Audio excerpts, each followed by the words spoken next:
I wasn't fast enough to fix the thing. Yeah, the door was part of the audio soundtrack.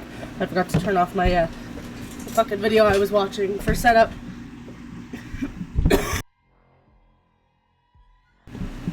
You'll have to apologize. I'm still coughing. However, I don't want to stop the streams just because I still have a cough. Because if I do that, then I might not be streaming for up to 2 months. Because that's just how this tends to go. And I don't want to do that.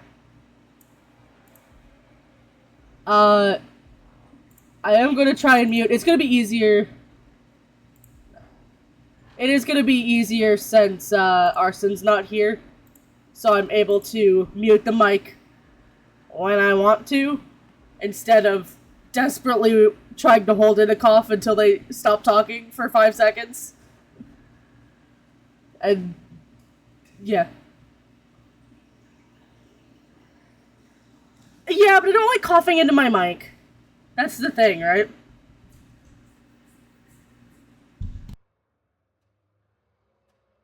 Especially with how aggressive mine are right now. I also realized that the changes in the temperature around me keep fucking aggravating it, which I guess should be pretty obvious. But like, I was fine being in my room where it's cool, but the moment I went downstairs where we don't have air conditioning, everything flared up, and now I'm coughing even worse than before. So we're gonna here's the list of trigger warnings. Oh, why am I like this? Why am I all weird? We got not for individuals suffering from anxiety, depression, certain fears, or phobias. I suffer from 2 of those things, and I'm gonna do it anyway. Abuse, agoraphobia, amnesia, amputation/dismemberment, animal abuse, animal death. I'm gonna pause the music real quick.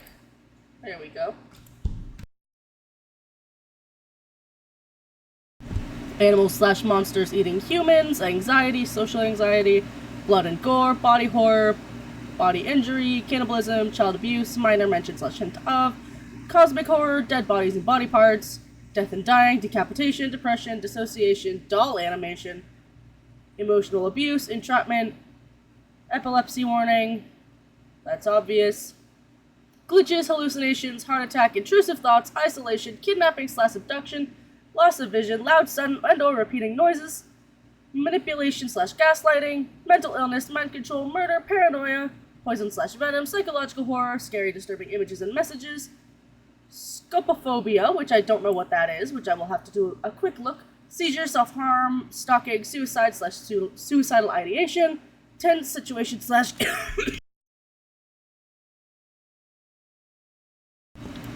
gameplay, thalassophobia, which I believe is fear of the underwater, or things underwater. I have to check. Timed gameplay, violence, and vomiting.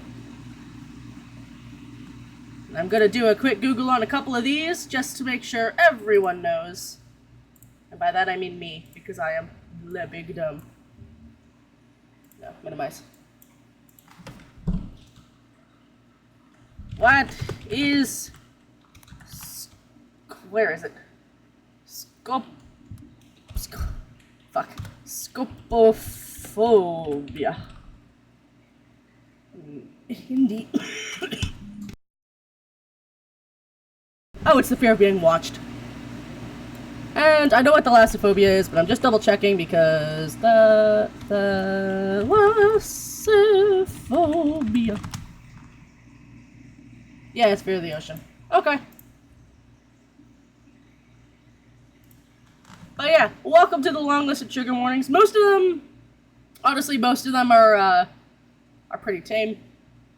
In terms of a game like this, the list just seems long. Okay, minimize, open, open. I realize I'm also doing this in the semi-dark. Hold on, let me get water. I'm gonna be getting halls or something today, so. Hopefully that helps the cough, but we'll see.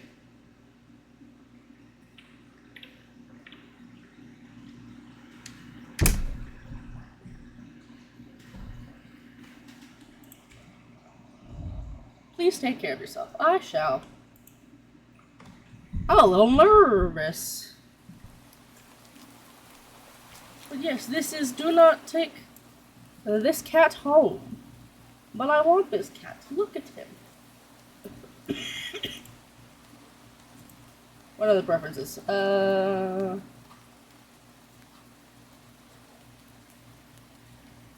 Okay. You're not having a great day, as usual.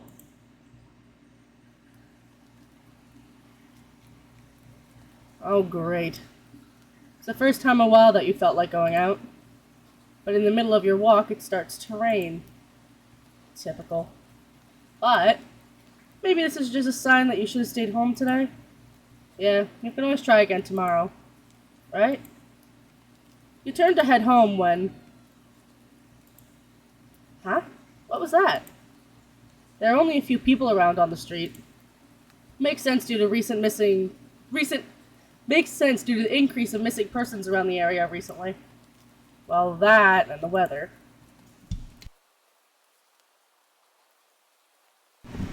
But none of them react to the sound at all. Curiosity guiding your steps, you follow the sound to the entrance of a dark, dingy alleyway. You timidly enter the alleyway and walk forward. Never enter a dark, dingy alleyway, just for general safety. The ground dampened by the rain makes you feel like your steps are louder and more confident than you actually feel.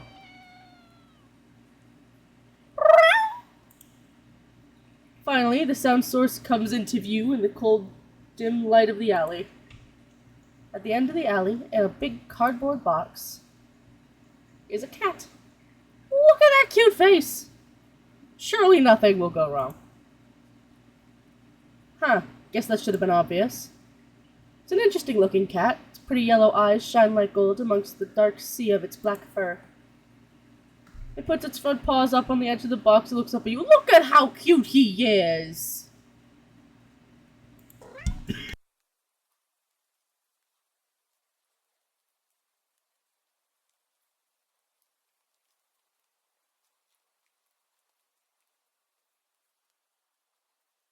Sorry, I had to cough again. So cute! And it definitely knows it. You've never had much of an opinion one way or another about cats before. But if they're all like this one, it's a shock they haven't already found a way to rule the world. Don't think you mind bowing down to a feline overlord. Me. I would bow down to a feline overlord. You look around the alley with a small frown. Who leaves cats in cardboard boxes these days anyway? Wouldn't they just jump out and leave the box eventually? The cat doesn't answer you. Obviously. It also doesn't do as you suggest and leave the box. It's just looking at you, as if waiting for you to make the next move. I want to take the cat home, but the games literally do not take the cat home.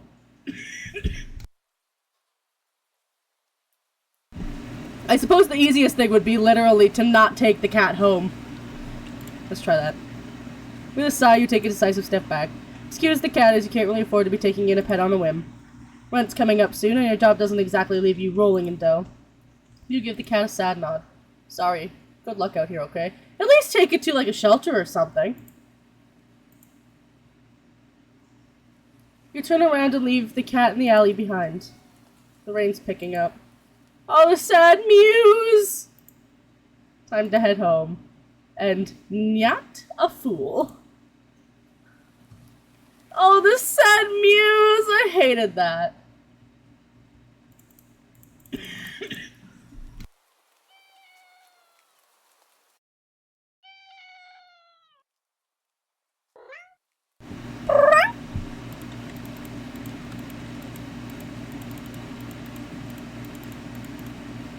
Alright, we're taking the cat home. You know what? You reach into the box and pick the cat up, holding it out in front of you. Why not? Oh. You're all alone, and well, I'm kind of in the same boat myself, so... You bring the cat close. You didn't realize it was shivering until just then, but it slowly breathes easier as it presses into your chest. Why not stick together, right? At least for a little while. I miss my cat. Why am I stuck? What is happening? Hold on, I'm frozen. Gotta fix myself. I think I had to turn on the light. I think it was just barely too dark in my room, so it was fucking with the tracking. Boop.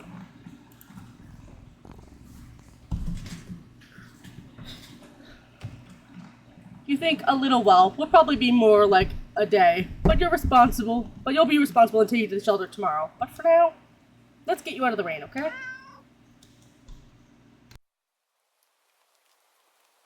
You stop by a small local pet store for some cat food, then head home. You live in a modest apartment. 1 bedroom, 1 bathroom, 1 you living alone in it.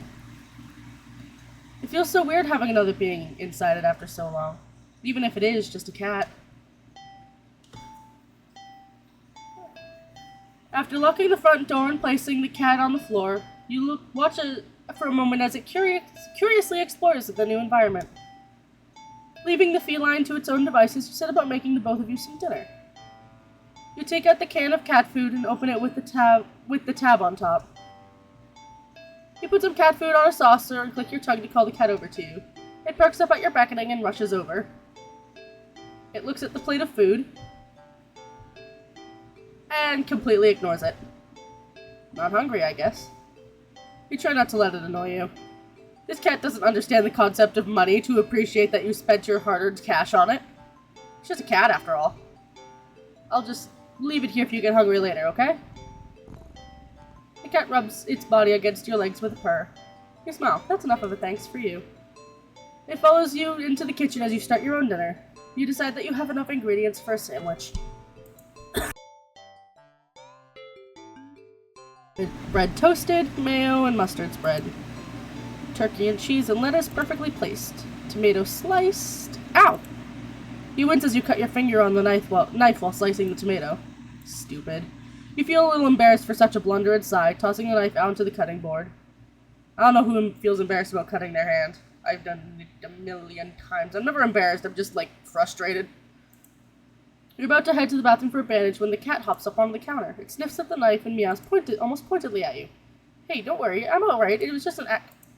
You watch as the cat starts to lick lightly, but enthusiastically at the blood on the knife. I didn't like those licking noises. Ew. Your blood. You're so shocked by that by the time you come to your senses, the knife has been completely licked clean.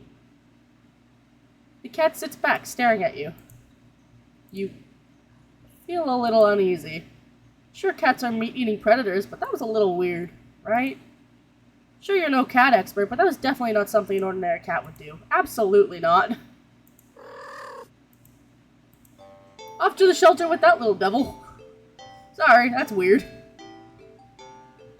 Maybe it's because I also know the game's called Do Not Take This Cat Home, but... And I know cats will eat your corpses after you die, but, that's weird.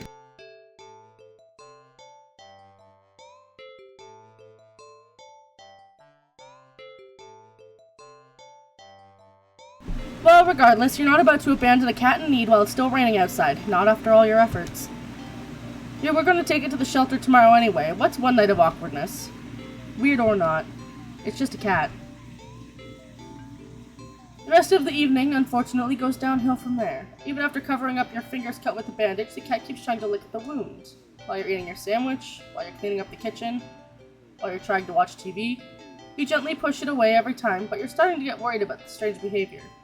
What if it's got a taste for blood and thinks you're food now? You're not sure what you'll do if it starts to become more aggressive. You keep thinking about the cat food sitting in the corner, untouched. Demanding meows. Come on, enough already. You shove it away with a little more forcefully, this time out of annoyance. You feel bad immediately, but before you can do anything, the cat meows sharply at you and dashes off around the corner and into the hall. You sigh deeply. At this point, you're just worried that it's going to take a bite out of you in your sleep. Maybe a vet will have an idea how to calm it down? You can only hope. You don't have many other options left other than tossing the cat out in the rain. After finding the number of a local vet, you pick up your landline and The lights just went out? Great. Just great. The rain must have knocked out the power. You check your cell phone only to find that it's out of batteries. You must have forgotten to charge it before leaving earlier. That outing had been so spur of the moment that it had no doubt messed with your usual routine. You grab a flashlight and turn it on.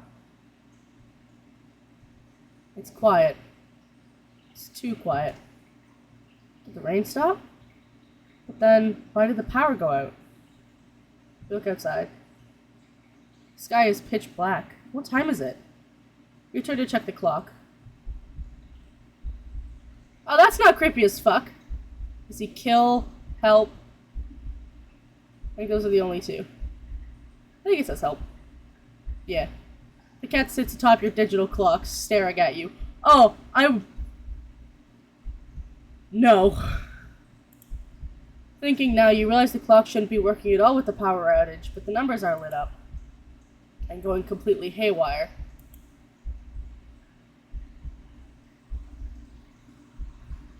That would be a immediate pick the cat up, claws be damned.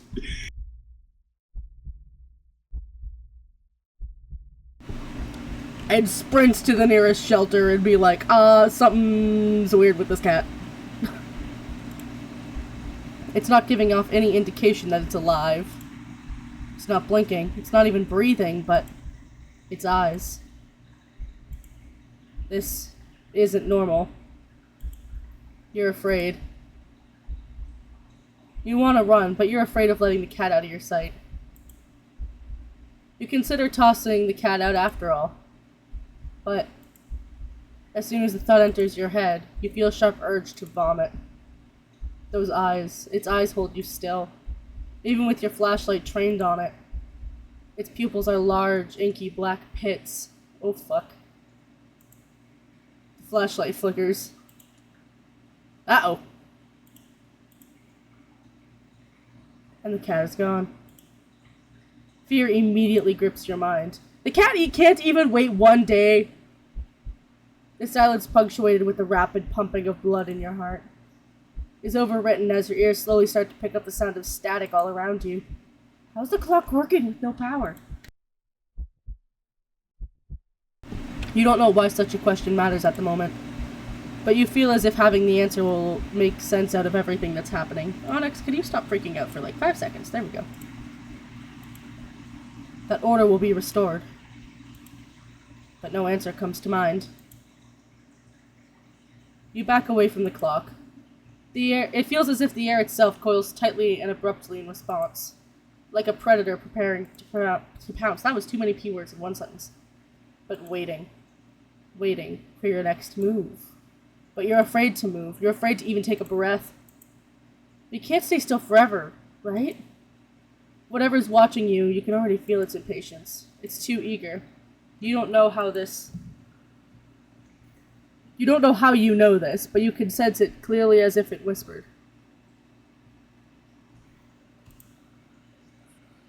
Ugh. Don't do that. Get out of my ear, you creepy bitch. Right into your ear. Right into your soul. It won't let you wait it out. Not that you even could. Not that you could, even if you did.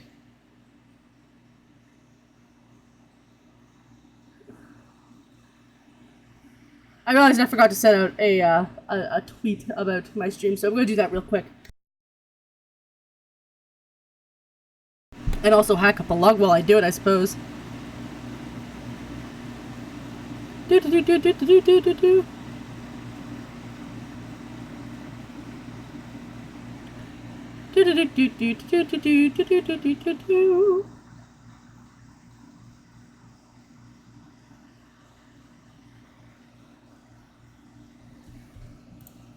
You can't stay here.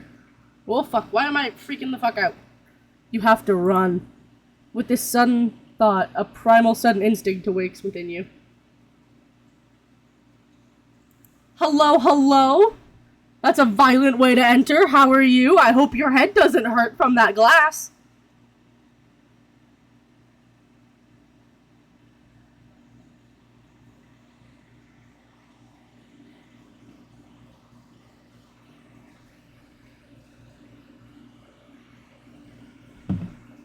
Well, damn, I hope you replace him, too. Glass is expensive. How are you? Making you tear yourself into a hasty burst of movement of action, but you're still weak from the fear's grip on your mind.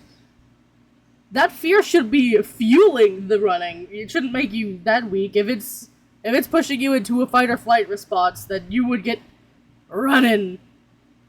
I know, as someone who actively has to deal with the flight response. I never run so fast that when I'm afraid. Yeah, it has to do with cats, clearly. I like cats, and I was like, ooh, spooky horror game. So I downloaded it. I'm going in blind, I apologize for coughing. Yeah. Your legs tangle together under you in your haste, and you fall to the ground. What did you land on? A sharp pain explodes in the center of your foot. At first you think you've broken your ankle, until you feel something warm and wet trickle down the length of your foot, pooling underneath it. There's 3 F's for this. Fight, flight, or freeze. Yeah. You hear the sound of metal scraping on the tiles after skidding across the floor, as if it had been kicked. There was. I was just talking over it. Winded from your fall, you look up in a daze and see the object glinting in a strange light coming from outside. Light pouring in from your now open front door. Yeah, that's fair. I heard it. I think I was just talking over it. Thoughts of how, when, who, what in regards to your inexplicably opened door screech to a halt, as your brain finally identifies the metallic object you've been staring at. It's your kitchen knife. It's still tinted red from your earlier blunder, but that's not right. Wasn't it? Why am I freaking out? Stop it! Wasn't it completely licked clean by the... You gulp dryly at the pain in your foot. You barely have time to wonder how the knife ended up on your kitchen or your living room floor to be stepped on, instead of resting on your cutting board in the kitchen where you'd left it. Woo, freaky eyes! When you spy something in the darkness just beyond the knife, it spies right back at you. Ah, it's less creepy now that there's a face attached to it.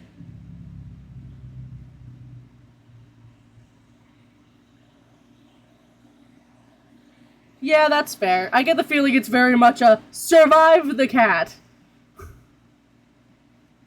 A pair of glowing golden eyes come forward as the cat emerges from the shadows into the light from your doorway. Still a cutie. Still a cutie. That's what I assume the goal is. I have no idea. I know very little about this game. I'm going in relatively blind. So, like, even the playthrough I found it based off of, I listened to the introduction, which is that it's about...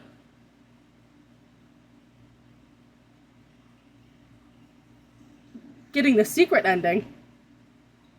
I mean, I got the, Nyat a Fool ending.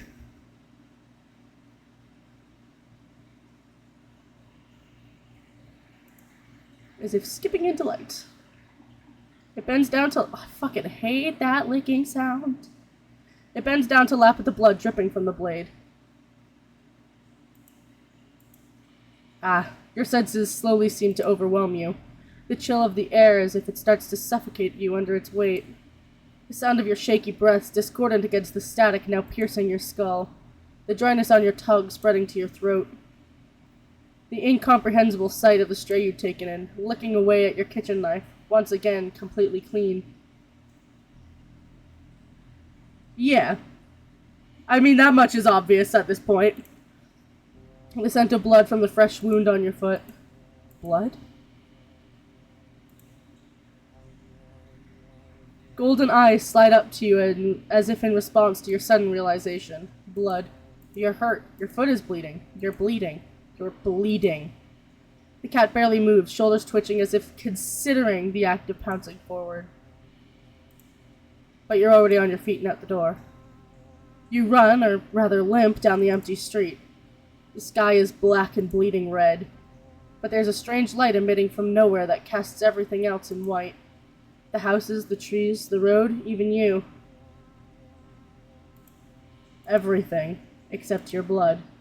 You just barely glimpse the bloody imprints your injured foot leaves in your wake with every impact it makes on the ground. It hurts. It hurts. But you can't stop. You don't stop. Not when the shadows grow around you. Not when you feel the gaze of eyes all over you. Not when the road ahead of you is darkened by a long shadow of something behind you. Even then you don't stop running, because if that's the cat right there ahead of you, then what in the world is behind you?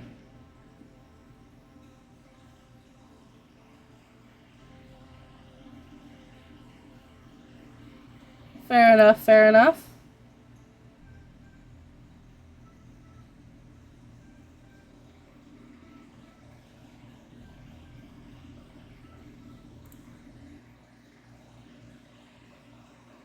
Let me just hide behind my mic real quick. Huh? Interesting. How very, very interesting.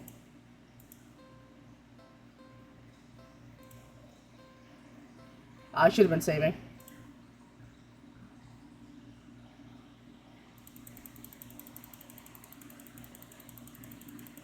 We're just gonna skip through all this since we've done it before.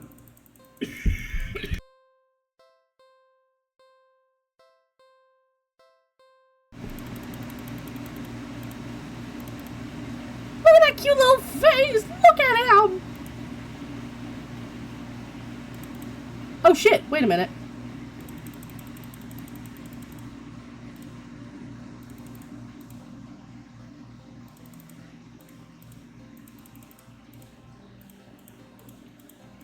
You look so familiar.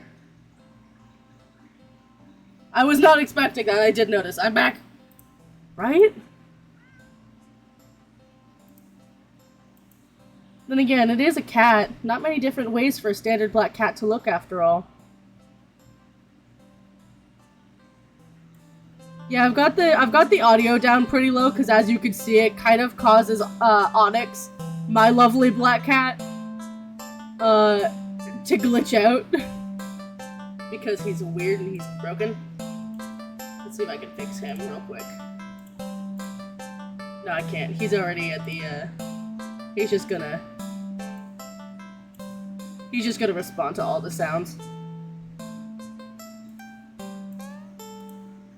This one sure is a cutie, though. Just look.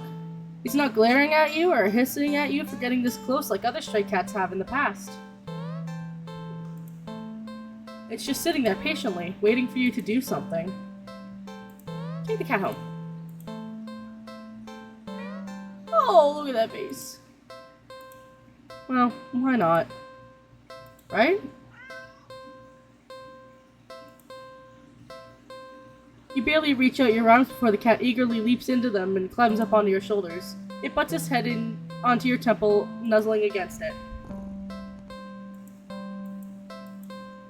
You can't help but smile at the cat's enthusiasm. Let's get you out of here, yeah? On the way home, you briefly consider getting cat food. But that would be a waste of time. You shrug at the odd feeling and move on. You live in a modest apartment. 1 bedroom, 1 bathroom, 1 you living alone in it. It's weird having another being, even if it is just a cat. It explores, but it simply sits and looks up at you expectantly. Like what? Pet the cat. It's not every day you have access to a cute fluffy animal, but what else is there to do but pet it to your heart's content? You sit on the floor of your living room and click your tongue to call the cat over. The cat dashes over to you, immediately climbing into your lap. Poor thing, you just want some attention, don't you? Meow. Damn. Alright, you carefully pet the cat. A rub behind an ear, a scratch under the chin, a smooth sweep along its back. Good. You keep petting the cat in your lap, enjoying the bonding time together. But the cat starts to get restless after a while. Let's do something else. Upon giving it a second look, you realize the cat isn't exactly clean. Not surprising, since until you brought it home, it's been sitting in a dirty old box in an alley full of scattered garbage for who knows how long. You've heard that cats keep themselves clean. Maybe this could be one of those times where a little human help couldn't hurt? You head to the bathroom and set things up, trying to remember how to wash a cat. You're definitely no expert, but we think the best way to get a cat would be, yeah. Is it quickly or carefully? Both. You need both. You need to do it carefully and also quickly, because most cats don't like water. Including, Onyx. Onyx will scratch the shit out of you if you decide that you're gonna try and give him a bath. We took him to the groomers once, because we have to take him to the groomers to get cleaned. Do quickly first. Cats don't like water, you think, so a quick wash should be the way to go, right? You decide to do everything at once, filling the tub with... You don't want it to be deep. You don't want them to drown. With soapy, bubbly, warm water. A quick dunk here, a short scrubbing there, and a rinse and dry. The cat won't even know what hit it before everything's over. But poor cat. You open the door and click your tongue, beckoning the cat inside. It quickly scampers in, curious of the newly available setting. You close the door so it won't be able to run out and make a mess of the apartment. Steeling yourself, you roll up your sleeves. Oh! This panel's cute. You lift up the cat and carry it over to the tub. Your plan's already compromised when the cat starts to struggle in your hold. You probably should have held it so it couldn't see the water? Yeah. Ow! Hey! It scratches at your arms. You knew it wouldn't be happy about the water, but you didn't think it'd be this irate. Still, as mad as it'll be at you for a while, you know this is for the best. A deep scratch into your bicep startles you, making you drop the cat into the tub. Oh no!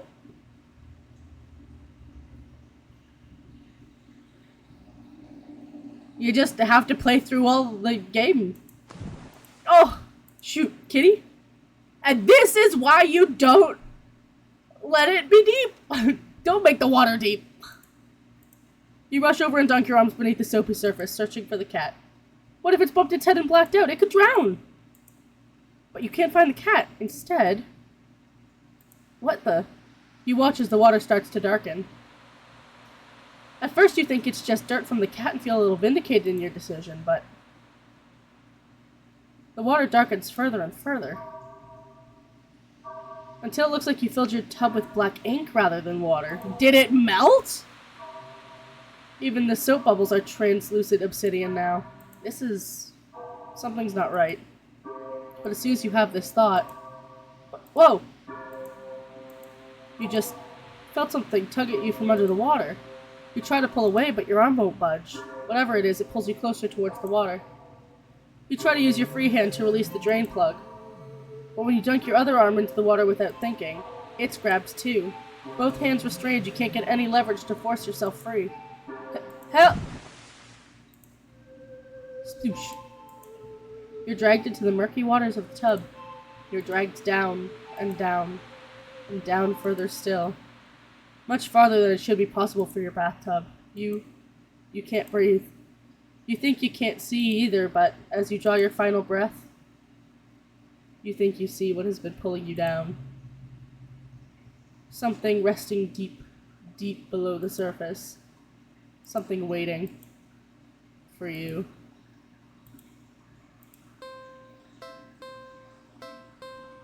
Best wait.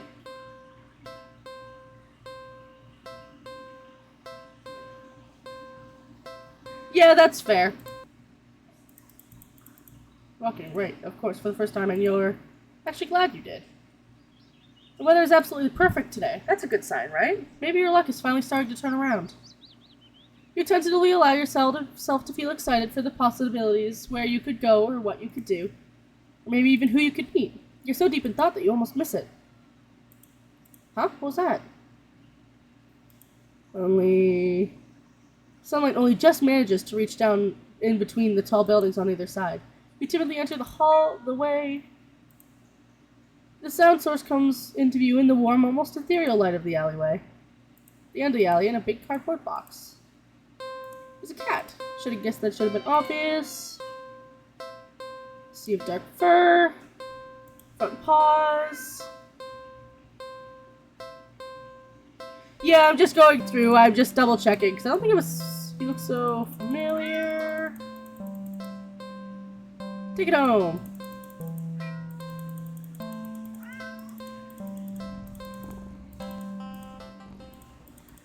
Waste of time. Okay.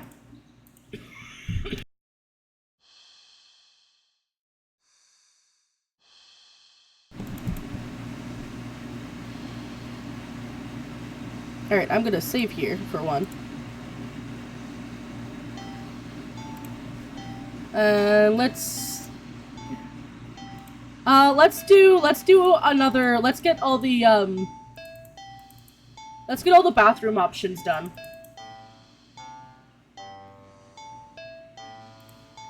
You think carefully is the way to go. Cats aren't always fond of water, but you doubt it'll be a fan of an excessive amount of it. So you pick the cat up and gently place it in the sink before turning on the water.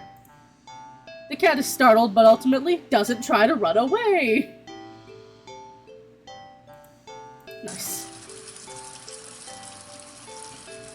Clean kitty. You lather your hands with some soap and carefully give the cat a thorough half scrub, half massage. After a few minutes, you rinse the cat completely and gather it up in a blanket, drying it. You take a brush and carefully run it through the cat's fur. My cat would still scratch the shit out of you if you tried to put him in the sink and wash him. The cat seems like it's in heaven as you brush it. Some hairs are sticking to you, but you don't mind. In fact, quite a lot of fur is sticking on you. You try to brush it away, but it won't come off. Guess you're up next for a bath yourself. You try to ignore the fur and finish with the cat quickly, but more hair keeps sticking to you. Your hands, arms. Before you've realized, they're covered in fur that won't come off. It's thick enough that you try to just yank it off, but ow! What? Pain lances through the spot you tugged at. Upon closer inspection, you see that the hair is growing out of you. You can actually feel it now. For growing out of your back, your neck, your face, your eyes, ugh, your tongue. It's even growing inside your throat.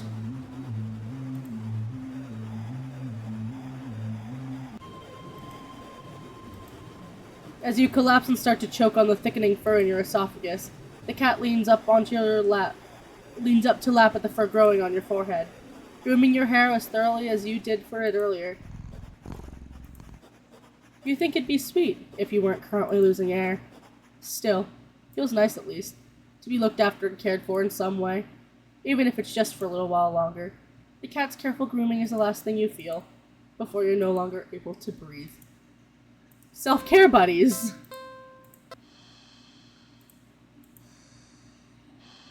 Play with cat! The poor thing was probably bored stiff sitting in that old box all day, just watching crowds of people walking by them, ignoring them.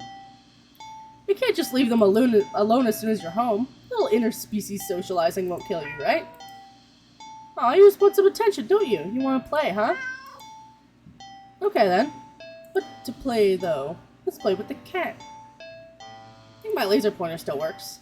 Cats are curious creatures by nature. They're also natural hunters, sort of.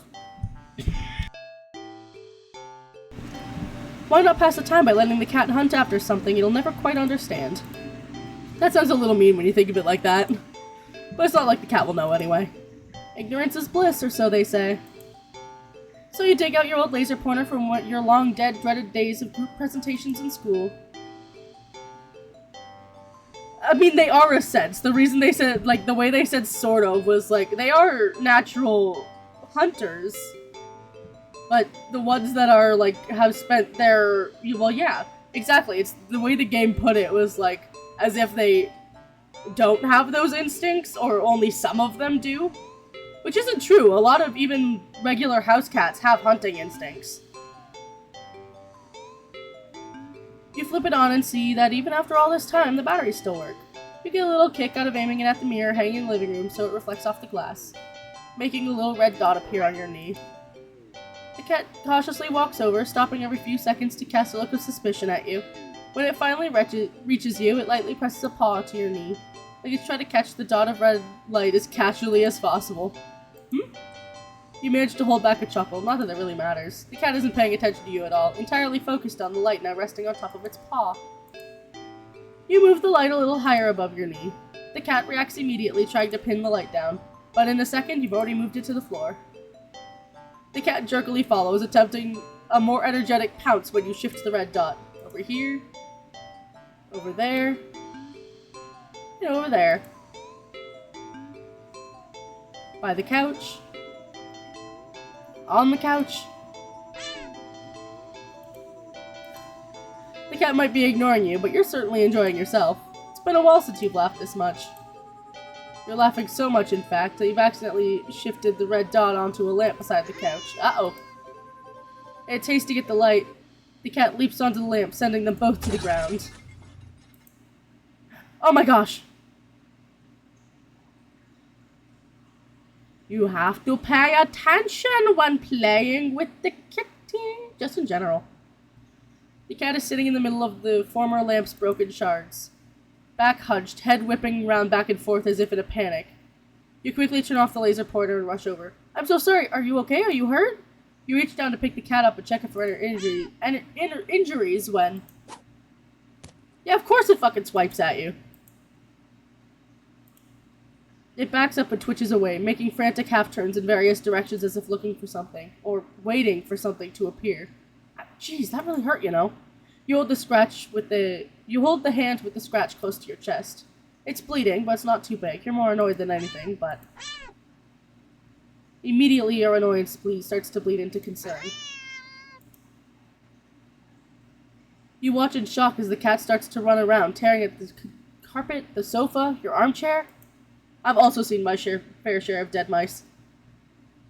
You want to stop it, but you're afraid of getting in the middle of its rampage. You consider calling a vet for advice on how to calm it down, but for some reason, you feel like that wouldn't be a good idea. What happened to you? Is it... The idea comes to you, or rather, a realization? You gasp the laser pointer, aiming it safely towards the floor in the middle of the living room, thinking, hoping, the cat would come down if it found what it was looking for. You turn on the laser pointer. The cat's reaction is immediate. Oh fuck! You screwed up. In the span of mere seconds, you watch as the cat spies the red dot from its perch on the shredded armchair. Leaps high into the air. Changes in the air. And slams down on the dot on the floor with a weight and force that shakes the whole apartment. Maybe even the whole building. You wonder dazedly how none of the other tenants have rushed over to complain about the noise. Yet as you stare at the sight in front of you, the cat has somehow grown in size. Eyes bulging and glowing. Tail thrashing. Teeth enlarged, bared, and covered alarmingly in a bubbling froth. Even worse, it's a panther with rabies! Its giant claws rip and shred through the carpet, through the floor, the tiles, and even below them even. Ravenously try to get at the red dot.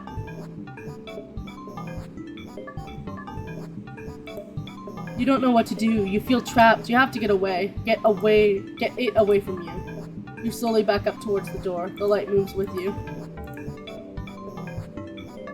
You quickly flick the light away.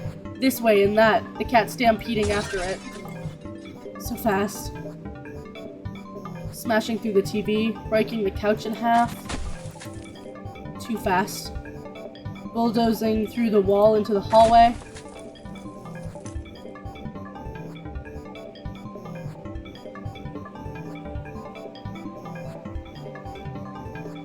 The internet is barely censored. A chance. You turn, intending to bolt out the door and never come back. But in your haste, you forget something. You forget several somethings. You forget the laser pointer, gripped in like a lifeline in your hand. Oh, YouTube, yeah. But if a creator is willing to do it without the monetization, then it's not a problem. You forget the mirror, still miraculously hanging on the wall next to the hallway, a laser reflecting off of it, putting a small, glowing red dot on the back of your head. As you reach the door, you forget that it's locked.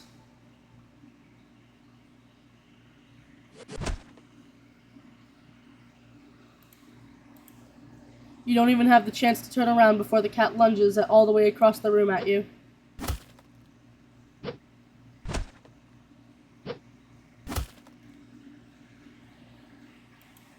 You're torn to shreds before you can even blink.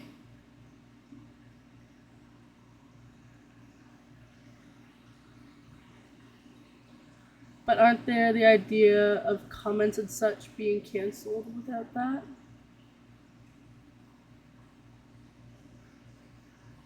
I have never heard of that. Because if they took away comments and stuff from non-monetized channels, that would fuck over every single small creator. Because comments are a huge source of engagement.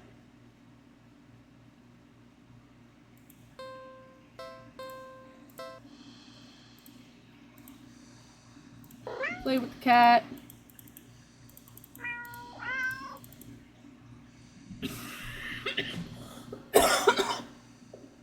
Yarn?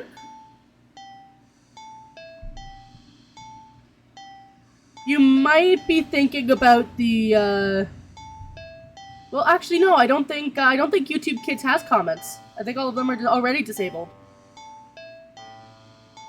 If every movie and cartoon involving cats you've watched since childhood is to be believed, then you can deduce with almost absolute certainty that cats freaking love yarn. Probably.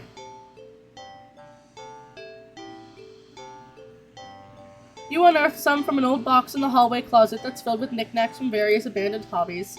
You consider just handing the ball of bright red yarn over to the cat and supervising from the side. But that would defeat the idea of playing together, wouldn't it? You cut off a decent length from the string from the ball of yarn and go back to the living room.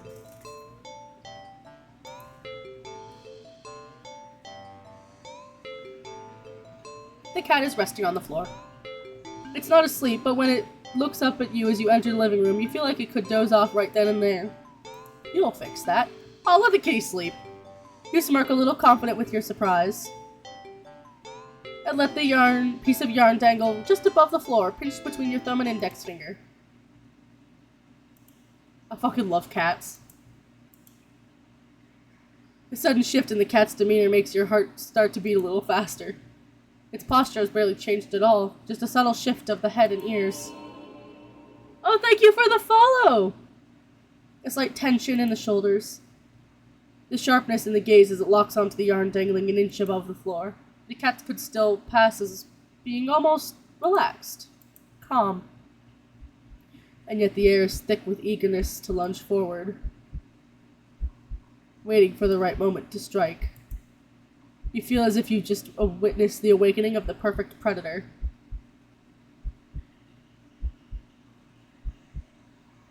Very fair, very fair.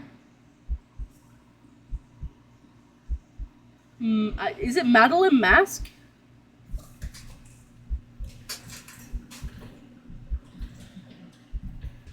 Based off of where my computer is sitting, sometimes it's hard to read usernames.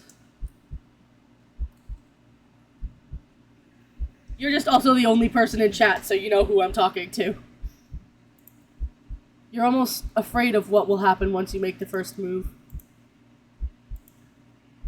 But it will be you who makes the first move. You take a deep breath, relax your shoulders, and...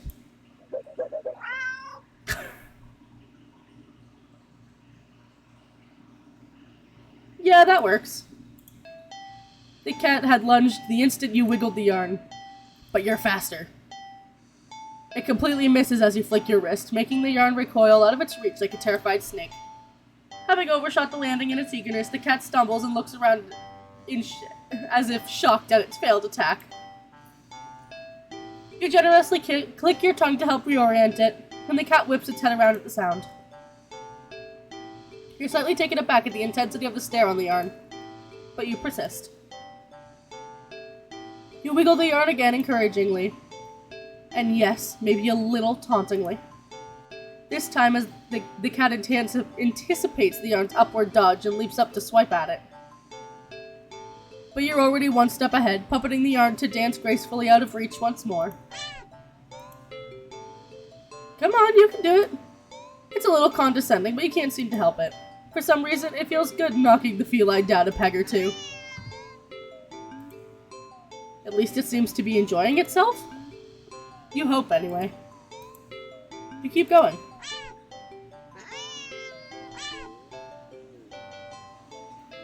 I love the fucking little paws. The cat's moves have gotten more aggressive. It must be getting frustrated. You could swear it nearly took a shot at your eye that last time. It had jumped so high and erratically. You've been keeping the yarn in constant motion, afraid to slow down. Your wrist is starting to get tired. The cat doesn't seem to be losing any energy, though. It's like it's getting faster and faster.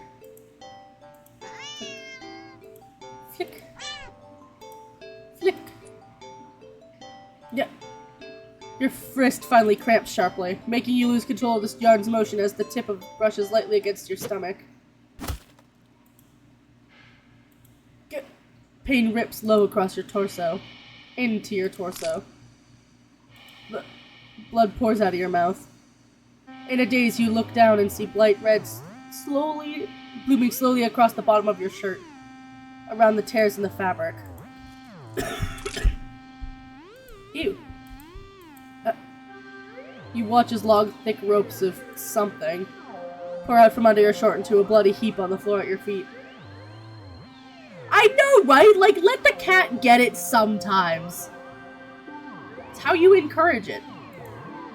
A single red streaked rope still hangs from you, connecting you to all that mess. Are those your... You crumble to the ground and topple over onto your side. Your vision has gone blurry. But...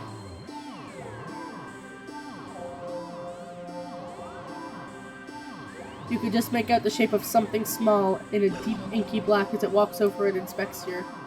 Oh god, they're your intestines. Before it starts to giddily roll in the mass of your bloody insides next to you.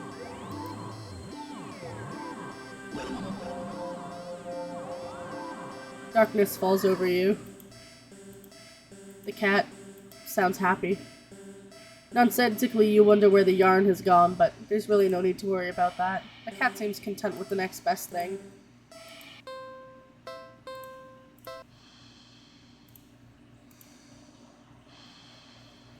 Play!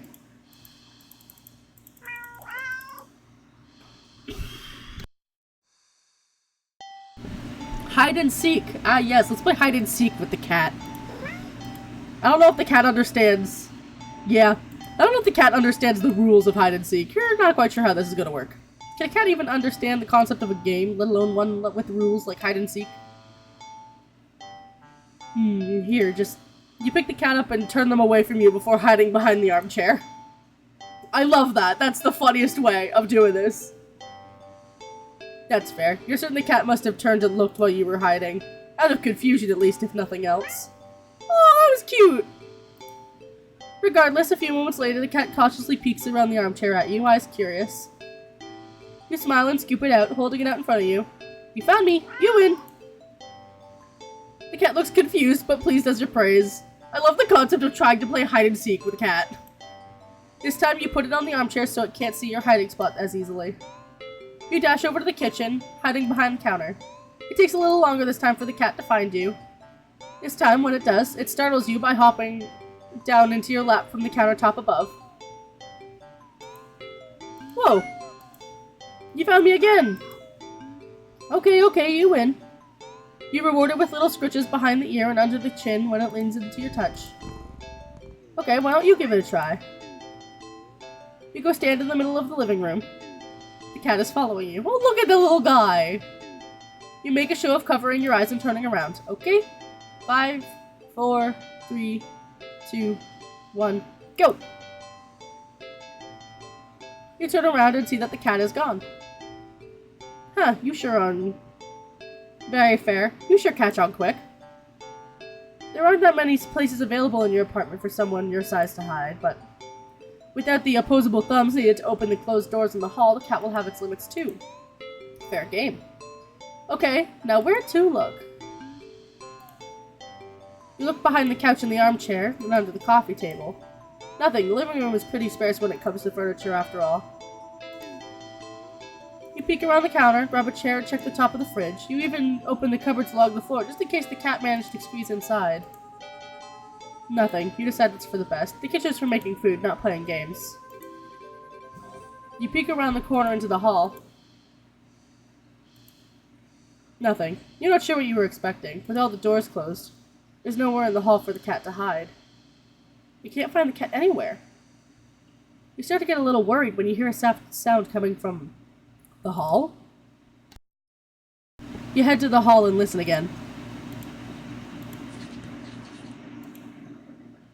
It sounded like it was coming from your bedroom, but... You walk down the hall to your room and gingerly open the door. The cat trots out and runs around your legs, meowing incessantly. It looks disappointed somehow. Perhaps in your apparently subpar seeking skills, but you lift the cat into your arms and look at the bedroom door. How did you get in my room? You know the door was closed, right? The cat wiggles out of your hold and runs out into the hall. You follow to see it sitting in the middle of the living room. Upon seeing you, the cat promptly turns around. Guess it wants to take its turn seeking? You're about to indulge it by hiding around the counter again when... The lights. Did the power go out? Darn it. As you wait for your eyes to adjust to the darkness, you notice the cat hasn't moved an inch. Was it scared? Hey, are you...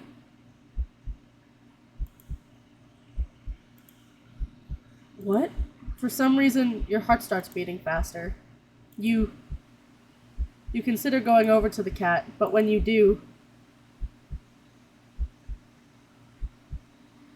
the thought makes you feel like your life is in danger. You need to hide. Now.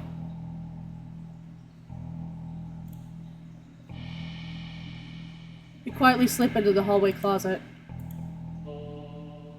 The door wasn't closed because a heavy box is now blocking it after you squeezed inside. If you try to move it further, the cat might hear it.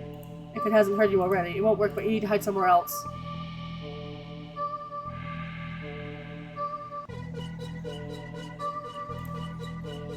You quietly rush to the bathroom and... Why the hell is the door locked? You freeze upon realizing how much noise you just made by jostling the doorknob and hold your breath, listening. The silence coming from the living room feels heavier than before, more restless. Even if by some miracle open the door now, you'd know exactly where you were. You'd no good. Hide in your bedroom. You quietly rush into the bedroom and carefully close the door behind you. The only place in your bedroom to hide is your closet. You lock the door as quietly as you can before lunging into the closet and sliding the door shut. As soon as you've secured yourself inside the closet, there's a sudden shift throughout the entire apartment. As if something can sense that you're ready as you'll ever be. As if it can sense that you're ready to be hunted. A horrible chill runs down your spine as you realize that's what this game has become. This isn't a simple game of hide and seek anymore. This is being hunted by a predator as prey. It never really mattered where you chose to hide, did it? As if in answer to your question, you hear a loud slam on the bedroom door. You just managed to hold back from making a startled noise at the sound. Your heart rate kicks up again, making it feel hard to breathe quietly. Hard to breathe in general. Tears fill your eyes as you cover your panting mouth with your shaking hands. It knows. It knows. Crying with your hands over your mouth, trying to smother the choked sounds leaking out of you. Learn to cry quieter, damn it. For being hunted, you need to be silent. You slide down the wall at the back of your closet into a heap on the floor. You flinch harshly at the sound of the door being ripped off its hinges, followed by a loud crash against the wall at the other side of the room, like the door has been blown away. The silence that follows is almost too much to bear. You can't. A single sob escapes through your nose. You quietly squeeze your eyes in defeat at how loud it sounds in the quiet of the room. Not much point in hiding it anymore anyway, is there? You instinctively put whatever energy you have left into listening for footsteps, even as you emotionally shut down. But you hear nothing. Nothing. Nothing. Then... yeah, that's fair. Something slides open the closet door. You've curled in on yourself, knees up, back curved forward, head down, mouth covered, eyes touch so tight it hurts. You don't want to look. You don't want to look. But that's what it's waiting for. It won't end you without its final act of cruelty, of making you look at it before it takes your life. So cruel. You just want this to be over, so you open your eyes.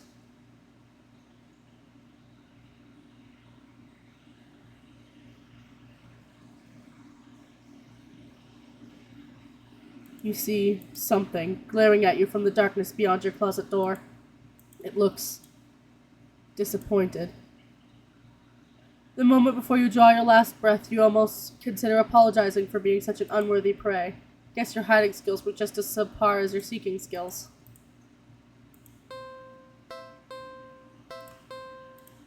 I wonder if I could hide somewhere else and be less disappointing as prey. Or if that's the only place to hide. Damn.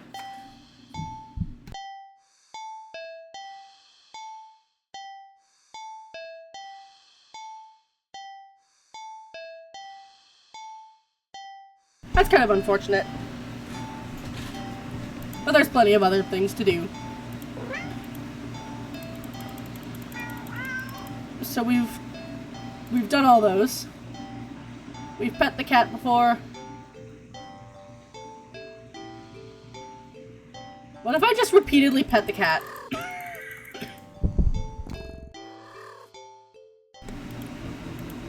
You're not quite ready to stop. You need to pet the cat more. You feel so calm, the repetitive action soothing your usually overworked mind. You keep petting. The cat leans away from your next head pat. It's trying to get out of your lap. This feels cruel continuously petting the cat at this point because the cat's clearly like, no. It bites at your fingers. You might be bleeding, but it really barely hurts. More of a warning than anything. It's watching you closely.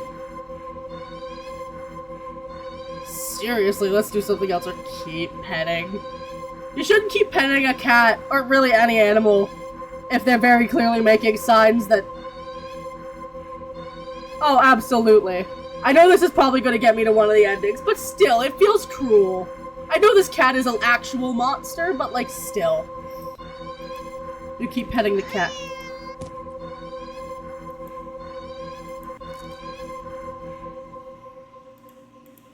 The cat bites off your finger. It hurts. You're definitely bleeding now, but for some reason, you just can't stop. You don't know what this means. Its fur is so much softer than you realized. You'd think it would be shining in the faint light of your living room, but it's as if the darkness of the cat's black coat is sucking all the illumination out from around it, rendering it completely null. You're drawn to it. Like you're somehow holding a deep, dark abyss right in your lap. It seems calmer now, munching on your severed finger. The stump between your thumb and middle finger is leaking. But you keep petting. You fret that your blood will ruin its fur, but the cat no longer seems to mind. Time passes. It's dark out now. Soft as the fur is, your palms started to feel raw and damp under the constant friction of your petting. You think faintly that maybe you've had enough. You start to lift your hand from the cat when in a flash. Now it's the cat that wants more. Your entire hand is separated from your wrist. It flops onto your lap beside the cat. The cat's claws on its front right paw glistening with crimson liquid. You don't feel it for a moment, but your body tenses, anticipating the pain as you blankly watch the cat lick at the bloody palm of your severed hand. It hurts. It really, really hurts. Then, the cat looks up at you, and you feel compelled to keep petting. Hi, Squid! How are you, darling? You're reluctant, but you're also afraid of what will happen if you don't heed the call. Okay. Oh.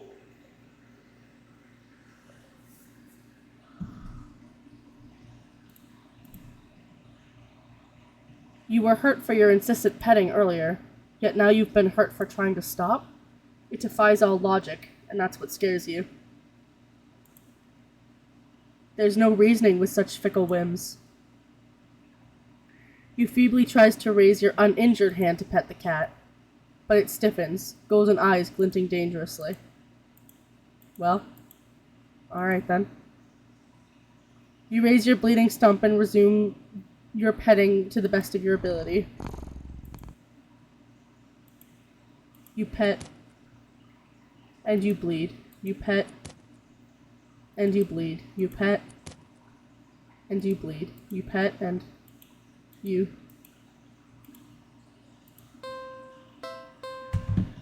Hell yeah! Pizza! I shall hydrate. I bought myself one of those massive fucking water bottles, which is great for both streaming and work.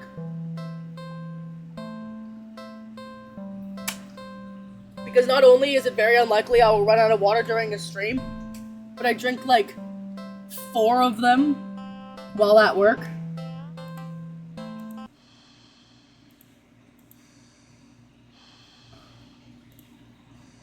The cat looks hungry, so you decide to feed it.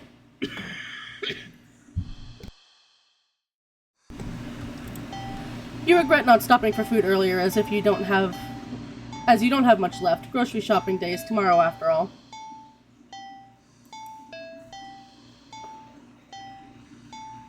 You hurry to the kitchen and click your tongue, ensuring the cat follows after you. It leaps nimbly onto the kitchen counter and watches as you search for meal options. Let's see.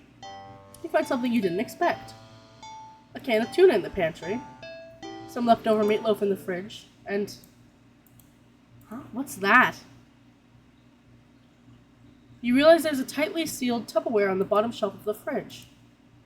You don't recognize it. A foul odor is leaking from the container. Whatever's inside can't be safe for human consumption. But the cat seems excited about it, practically salivating over it. Still, you're the caretaker here. You're the one who decides what's best to feed a hungry cat. So you'll feed it... tuna. Cats like fish, right? Shrugging, you take out the tuna for the cat and the meatloaf for yourself. You put the frankly ominous container back in the fridge. The cat looks a little disappointed. Tough. You'll need to dispose of the weird whatever it is later. You open the tuna and spoon it onto a small saucer. You put the saucer on the kitchen counter next to the cat. You don't think you should be encouraging it to eat up there. You'll figure you'll make it up for electing not to feed it the toxic goop it wanted. The cat looks like it finds the tuna acceptable. You'll take it. Eat up, kitty.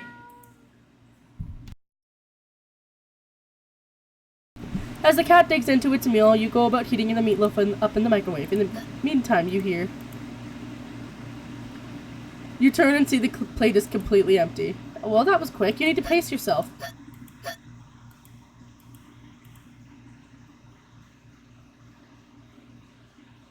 You watch baffled as the cat continues to hiccup, causing little bubbles to float out of its mouth. Okay. That's okay. I mean, you can process this. It's not completely out of the realm of what's possible, right? Right? Best not to think too hard about it.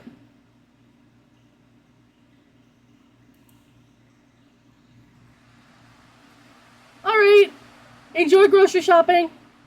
Soon enough, the room is full of floating bubbles. The cat releases a final, tiny bubble before yawning and laying down right there on the counter. Well, glad you enjoyed it. The bubbles haven't left the room or popped. They seem to be pretty resilient. Wait, what? What's that? One of the bubbles floats closer to you. You see there's actually something inside. A tiny, furry fish? This is just getting weirder and weirder. Still, you can't help but marvel at the impossible wonders in front of you. You lift a hand and extend a finger towards the bubble. Carefully press it against the surface. The little fish inside lashes out, viciously sinking tiny fangs into your finger. It doesn't really hurt all that much at first, but then... Ow! What? Pain starts to climb from your finger to the rest of your hand, past your wrist. Could it be some kind of venom? You fling your arm around in an attempt to dislodge the fish, but...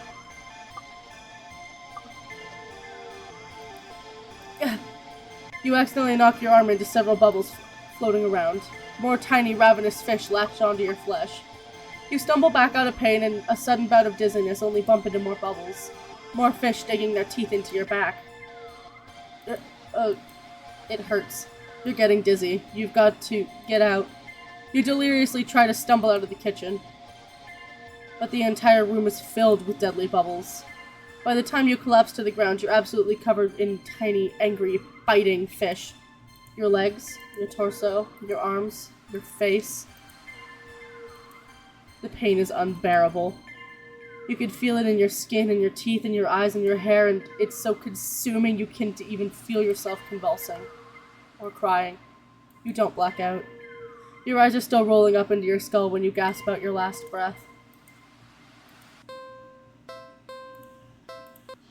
Hello, hello, Malachi!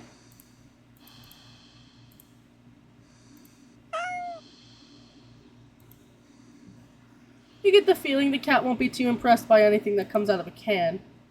So you're not about to feed it whatever the heck that toxic looking sludge is. So it's settled. A great tuna sandwich for you and leftover meatloaf for your feline guest. You ignore the cat's disappointed meows as you put the weird container back in the fridge to be disposed of later. You warm up the meatloaf in the microwave. Hello, Sakura, how are you? You place the now warm meatloaf on a saucer next to the cat on the counter. You don't think you should be encouraging it to eat up here, but... You figure it'll make up for electing not to feed it the toxic goop it wanted. We're playing Do Not Take the Cat Home.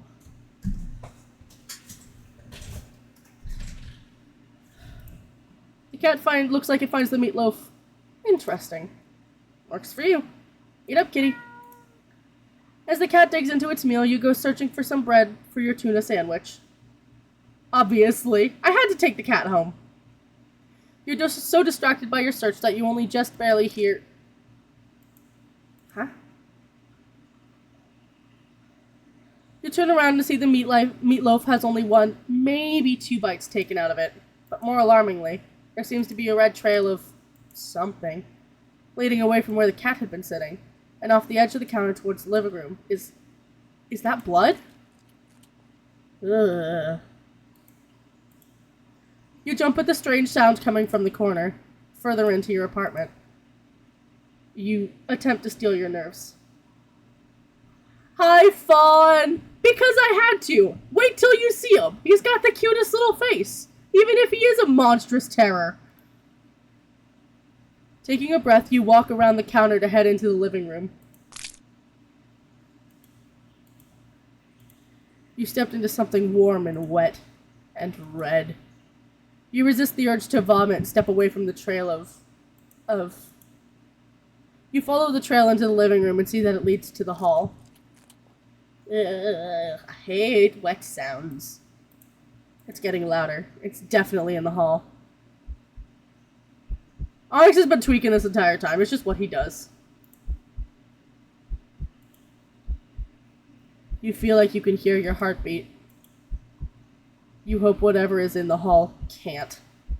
Your body shakes as you feel yourself step forward. And forward. And forward. And forward. You peek around the corner. Nothing. There's nothing there. What? You walk further into the hall and see that the trail leads all the way down to the end of it. But there's nothing there.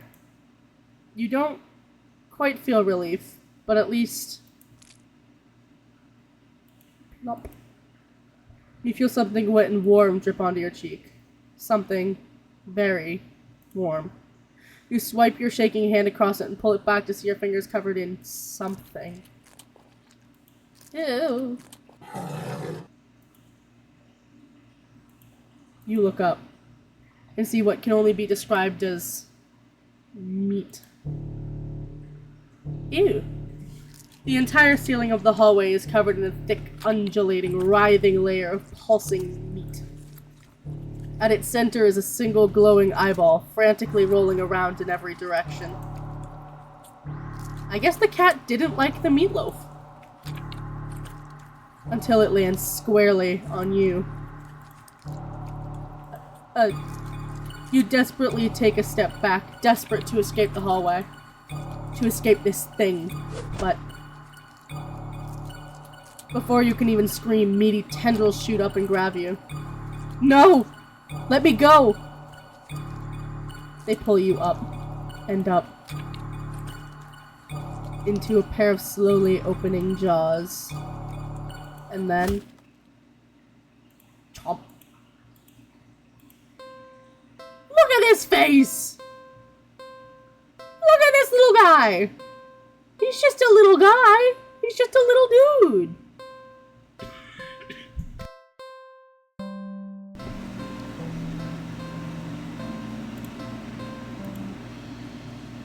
I wonder what the do something alone options. Like what? Exactly! We're gonna do some of the alone stuff before feeding him the mysterious meat. Because I get the feeling that the mysterious meat is the way we progress, and I'm trying to get all the endings. You decide that even if it's your day off, it doesn't mean you should be completely unproductive. You have a guest after all, and you shouldn't put off your chores. Best to get them done while you're in the mood to do so. For now, you get dressed, roll up your sleeves, and get to work on cleaning the apartment.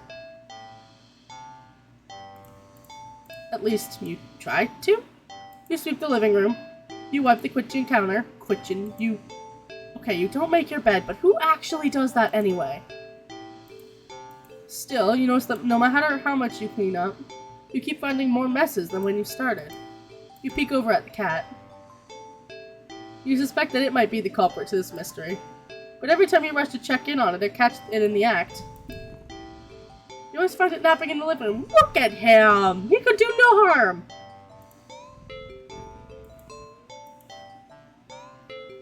You keep cleaning, but the cat, or something, keeps leaving more and more mess in its wake. No, you know the cat's the culprit. After locking it up in the bathroom, at least until you clean the rest of the apartment. But it just doesn't seem fair when you don't actually have any proof. You need to investigate this further. You need proof. Not for the sake of your sanity, but more importantly for the sake of cleanliness! You start to clean again and peek behind you, catching a mere glimpse of a paw here or a tail there. Just as with earlier, when you rush back in the living room, the cat is still sleeping. Okay, you want to play cat? Then let's play. This time you decide to lay a trap, one your feline friend won't be able to resist. You tackle the kitchen island counter and give it the works. It's glistening by the time you're done. It's so clean, you'd dropkick anyone who even thought of eating off of it. The perfect trap for your little cleaning saboteur. You whistle innocently as you exit the room and hide around the corner in the entryway to the hall. From the angle you're at, you have the perfect view of the cat and the island counter. There's no way you won't catch the culprit in the act now. If it really isn't the cat, maybe you could give it a little treat as an apology for your suspicions? As you deliberate if you should stop by the grocery store to get some fish, the cat starts to shift. Its back was rising and falling evenly moments ago. Now it's rippling in small tremors like an agitated wave on the Black Sea. What is happening? It's shuddering. It's bubbling. It's bulging. What? What the hell? You gape in disbelief as another cat bursts out of the still sleeping feline you'd taken home with you. I am also not a fan of these sound effects. They are gross. You're fairly certain that's not how cats give birth. But more importantly, You watch as cat number 2 shakes itself off before leaping up onto the counter, rolling around on top of it and leaving fur and grime in its wake. Probably should have given it a bath earlier. You feel like your mind is lagging behind the reality of the discovery you just made. But you don't seem capable of thinking beyond smaller observations. For example, though the hows and whys of what you are witnessing elude you, its more pertinent question that strikes you is that if the original cat is still sleeping, and the cloned cat is busy making yet another mess,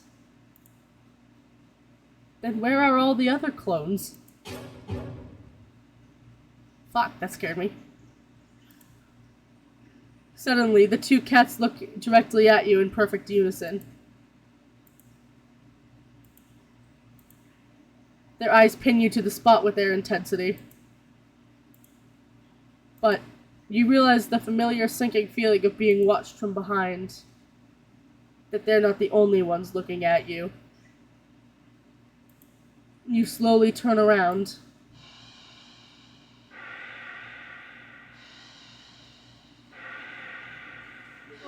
Packed in the hall behind you, from floor to ceiling, is a living, breathing, writhing wall of cats. Of clones, all piled on top of each other. The glowing golden eyes of every cat in the undulating wall of pure black fur. Every single eye is trained on you. Onyx, stop freaking the fuck out. Out of fear and sheer, desperate need to distance yourself from this blight on reality and order, you take a single step back. And in response, the wall just breaks. The cats all stampeding over you. It'd be kind of cute if their soft paws weren't hiding claws as sharp as knives. You try to protect yourself, but there's just too many of them. Blood leaks steadily from your scratches. You feel dizzy. With what little strength you have, you turn your head and watch as the cats tear through the carpet and upholstery. Knock over vases and dishes and lamps. Claw at the walls. It's gonna take forever to clean this up, you think. Maybe you'll tackle it all again later, right after you take a short nap. With an annoyed sigh, you breathe your last breath.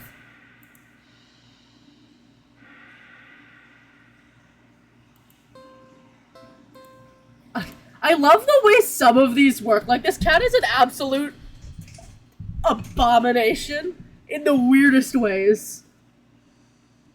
Yeah, I'm also pretty sure God do not got us in this particular happenstance. Let's watch a movie. You're not tired enough for a nap, but you're too lazy to get started on any of your chores. So you decide to watch a movie. You get dressed in your favorite pajamas, make some popcorn with an obscene amount of butter, and head over to your armchair. Only to discover that the cat is already napping in it. You frown a little in thought.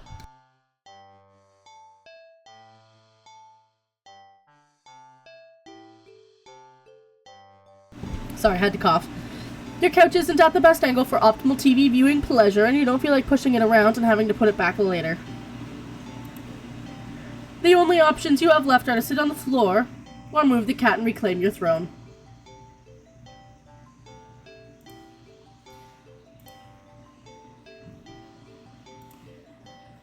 Sit on the floor. You decide to sit on the floor. The cat is a guest after all, and you pride yourself on being a good host, if nothing else. At least, you would if you ever had any guests over. You grab a blanket and some pillows and make a comfy nest in front of the chair. You pop in a random movie from your collection and tell instantly that it's one of your favorite horror films. You've seen it a few times already, but it never fails to get your blood pumping. A few minutes in and you're already invested, getting reacquainted with the story and characters. The scares won't come till later, but for some reason you feel like something is watching you from behind. You know it's probably nothing, but you can feel compelled to check anyway. You peek over your shoulder. Only to jump out of your skin, jostling a few pieces of popcorn out of the bowl in your lap. The cat is awake and looking right at you. You take a calming breath, recovering from your heart nearly lurching out of your chest, and immediately felt foolish. It was just the cat, of course. It was so quiet you'd forgotten it was right behind you. Even though it's the whole reason you were sitting on the floor in the first place. You shakily pick up the remote, intending to rewind some of the parts you missed. However, as soon as you press the rewind button, the TV shuts off. You blink, confused. Nothing else turned off. The kitchen's dimmed lights are still on. The digital clock was still glowing, and the movie player was still rewinding. The power clearly didn't go out, so why? You feel a chill run down your spine as you catch the cat's reflection on the dark TV screen. It's still looking at you? Cats stare, silly. It's kind of their thing, right?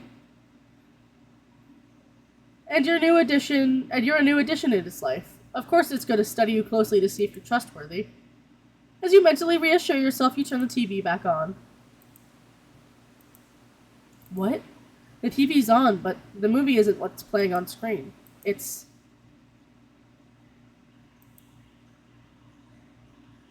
you?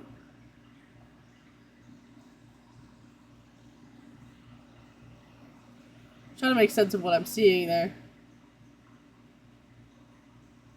There's a little glow down here. There's an eye there, but there's a little glow down here. You watch yourself frown on screen and you feel your brow furrow in tandem. Well, yeah, there's the armchair, so, like, this is obviously the cat, and this... Yeah, it's like this is an abomination behind. It's like footage of you in real time, like you're being recorded. You feel a familiar sensation of your mind focusing on small details to avoid the bigger picture of your current situation. Avoiding the questions of how this is happening, or who or what is doing this, and why. Suddenly, your mirrored self smiles and waves at you, all on its own. You don't wave back, too stunned to move. The you on the screen doesn't seem to mind, though. Then it stands up, it walks out of frame, and a terrified yell rips out of your mouth before you can think to stifle it. On screen, on the chair, is the cat. But it's wrong. Oh, lovely. It's become a large, swollen mass of black fur. Oh fuck, Onyx. Its twitching pulse rhythmical in its slow, almost methodical breaths. Its mouth is a yawning entrance into a black abyss, framed by a set of teeth that look very, very sharp. Hello, Poppy! How are you? Glowing eyes bulge all over its body. It's still looking at you. It doesn't even acknowledge your on-screen persona as they walk back into frame and pet it, almost lovingly. Then, the you inside the TV touches one of the cat's fangs. You flinch at the sudden, sharp pain on your palm. You look down and sure enough, your hand is bleeding.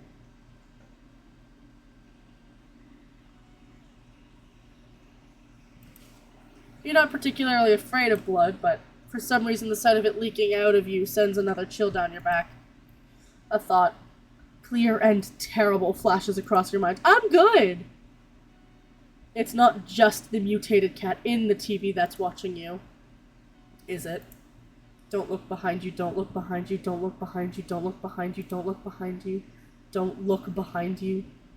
You watch helplessly as your on-screen self smiles and nods at you, almost encouragingly. They stand in front of the cat's gaping jaws. They look into the dark abyss. And as you're torn between the horrifying realization of what's about to happen, and the gripping wonder of what they see looking back at them from that deep, deep darkness. Oh no! I'm sorry, Fawn! They jump in. Darkness is a sudden presence all around you. Pressing in, holding you down, and yet you somehow also feel weightless. You can't tell if you're falling because it doesn't feel like you're laying down or standing either. You feel warm. And you feel cold. You feel everything. You feel nothing. You feel nothing.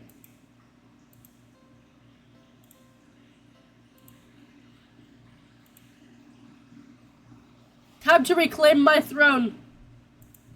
Sorry, kitty, but that's my spot.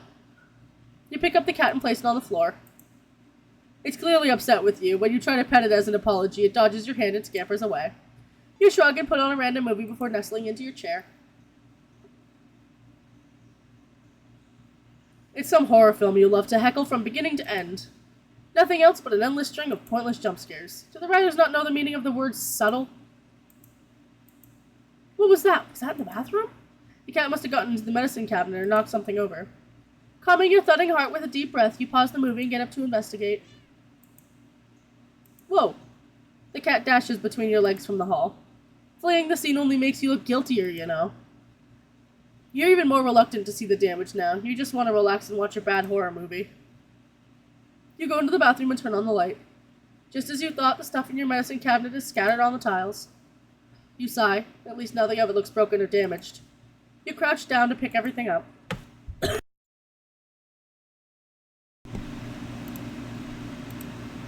Did the door just close? Did you bump it when you crouched down, or... Well, at least the cat can't come in and make more of a mess this way. What was that? I think I saw the cat over here. The lights? Didn't you just replace the bulbs? They aren't faulty, were they? You never remember to hold on to your receipts for situations like these. You doubt you'll be able to get your money back. No, I think it's just the way the lights make the thing look. There might be something in the mirror, though. You stand up. You shake out the pain from your knees from crouching and open your medicine cabinet. Carefully, you place everything back where they belong, making sure nothing is missing. You close... Fuck. That scared me. You close the cabinet door and... You jump back, slamming against the wall, covering your mouth. I knew the jump scares were coming. I knew they were coming very specifically because the game is like, ah, yes, cheap jump scares. So I knew they were coming, but still it scared the Jesus out of me. To see... Nothing. Nothing? What the hell? Something was... You know you saw something just now. You know you did, right?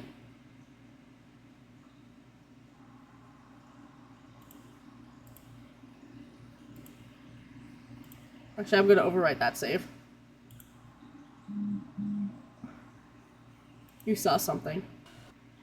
That one didn't get me. You rush out of the bathroom and slam the door behind you without looking. You enter the hall and... No.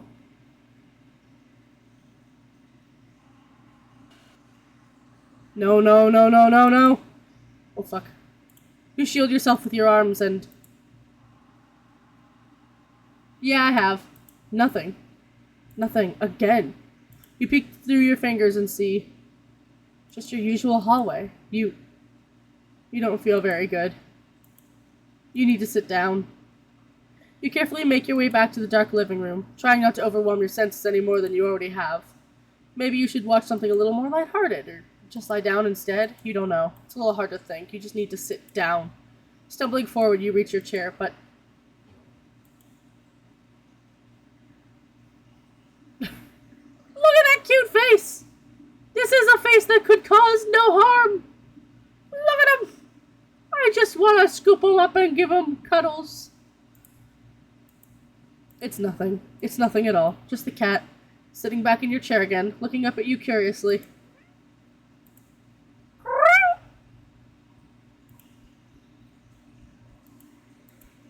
But it's enough. Your heart lurched so harshly out of a mixture of fear and anticipation that it completely gives out. Your eyes roll up into your skull. You feel yourself falling back. You're dead before you even hit the ground. Fucking cheap. Real subtle. I do want to see what that you definitely saw something. Oh, I don't like that. I'm sorry. I'm so sorry. I was just so tired of everything. Not you. Never you. But I couldn't be the person you deserve. Couldn't ever hope to be. You were so amazing, smart, intelligent, and independent. You shined. In comparison, Damn it. So stupid. So worthless. But when it approached me, it didn't tell me that it wanted me. It needed me. Maybe that's what I wanted all along. wanting could be so fleeting, but to be needed? There's nothing I wouldn't give to have someone tell me that I mattered to them. That they needed me.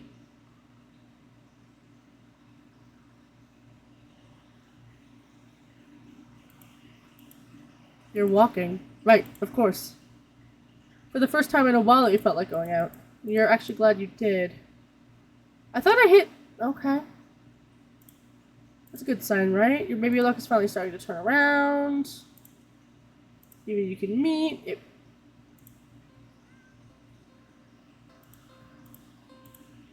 You're not taking this thing home with you. You just can't take it home with you. You're a responsible adult. You are! You've got rent and bills to pay for, not to mention you need to buy food to survive, too. There's no way you could care for this cat long term, right? You can barely afford this little outing on your day off. What to do?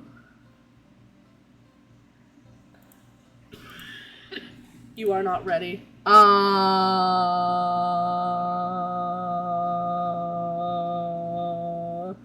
Spare keys. I've never played that game. You know, you just want a little attention, don't you?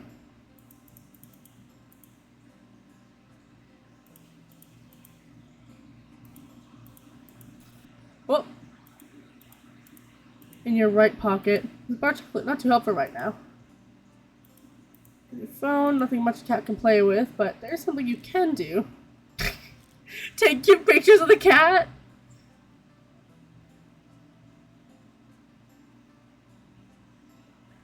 Oh.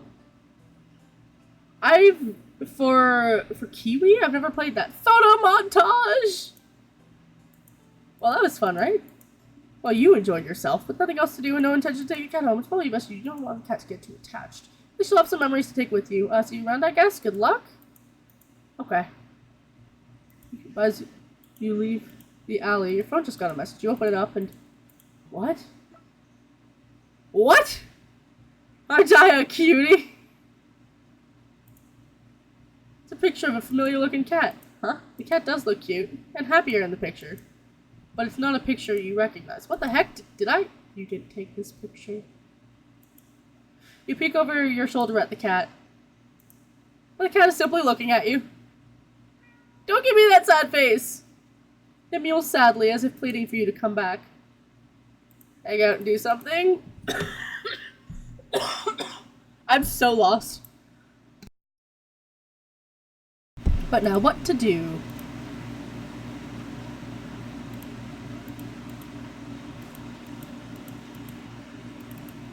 Look around the area. You search around. There's nothing in the alley that looks interesting enough for a cat to play with, so maybe... about a game? Red light, green light. A classic! Teach a cat to play might be a bit of a challenge. But you get the feeling the feline's natural hunting instincts will help it along. Did it? I don't want to turn it off because then I'll overheat. I'll turn it off. You walk to the entrance of the alleyway, the cat meowing at you. I feel so bad! They're so the cat's cute. Oh, yeah, it might be because my cough is loud, so it's forcing it to pick up everything in the background. I'm sorry. I'm trying not to cough into my mic either. I'm just not doing a very good job. You exaggerate your movements, covering your eyes with your hands, and turn around. 1, 2, 3. Red light. You spin around. Fuck, I love cats. The cat hasn't left the box, tilting its head at you in curious confusion. Keep playing. You try again, this time a bit slower. 1, 2, 3. Red light. You turn around this time. Look at him! The cat is out of the box. The cat freezes under your stare, as if it thinks you can't see it if it doesn't move. So cute. Satisfied the cat is getting the hang of the game, you turn around again. Speeding back up. 1, 2, 3, red light. You turn around. Oh, look at him peeking! The cat is a few steps away from the box now, peeking out from behind a dumpster. Its eyes trained rather intensely on you. Well, at least it's having fun. You turn around again. and a sudden chill runs up your spine. You feel silly, but you can't help but counting a little faster this time. 1, 2, 3, red light! Whirling around after saying red light, you look at the cat. It's halfway down the alley, closer to you now, but as if the perspective of what you're seeing is off somehow. Doesn't the cat look a little bigger? Its pupils are thin slits now. Something's not right. The cat meows at you again, but it's much deeper than earlier. It's crouched down as if posed to lunge for... Your breath shudders a little as your heart starts to race. Your foot instinctively shifts back. Oh, love that. Hi.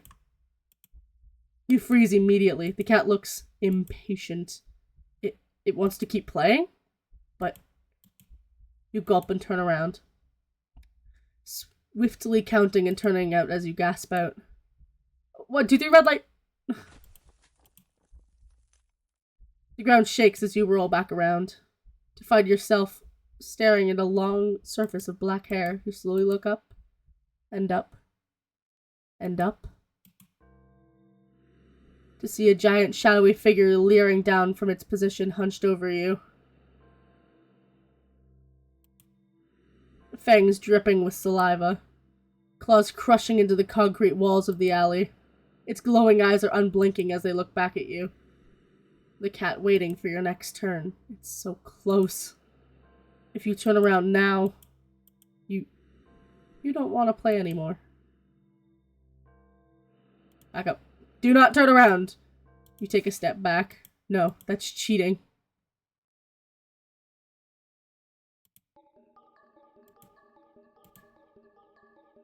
Shit.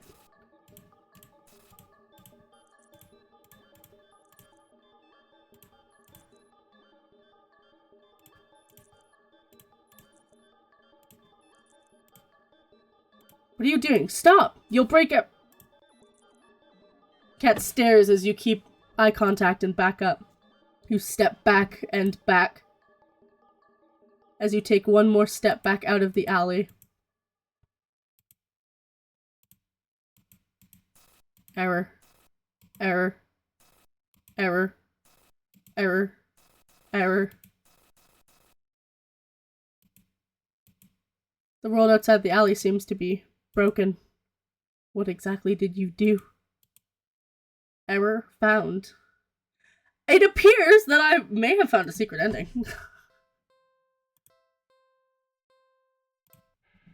But I'm going back to this before I return to that. I just want to see if it's going to be the same thing. You enter the hall. There's the cat's shadow. Jump scares. Shield with your arms. Nothing. Nothing again. You peek around your fingers and see your usual hallway. You don't feel very good. You need to sit down. You don't know. Hard to think. Sit down, but... It's just the cat. Look at that little face of innocence. He's fine. He's just a little kitty. He's just a cute little bean.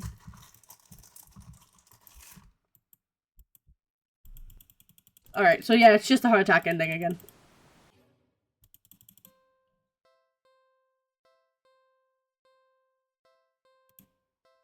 But now I'm curious.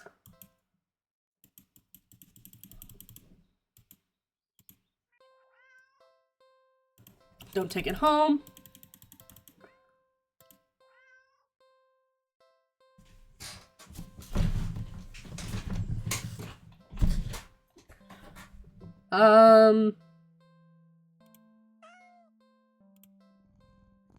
Buy a toy.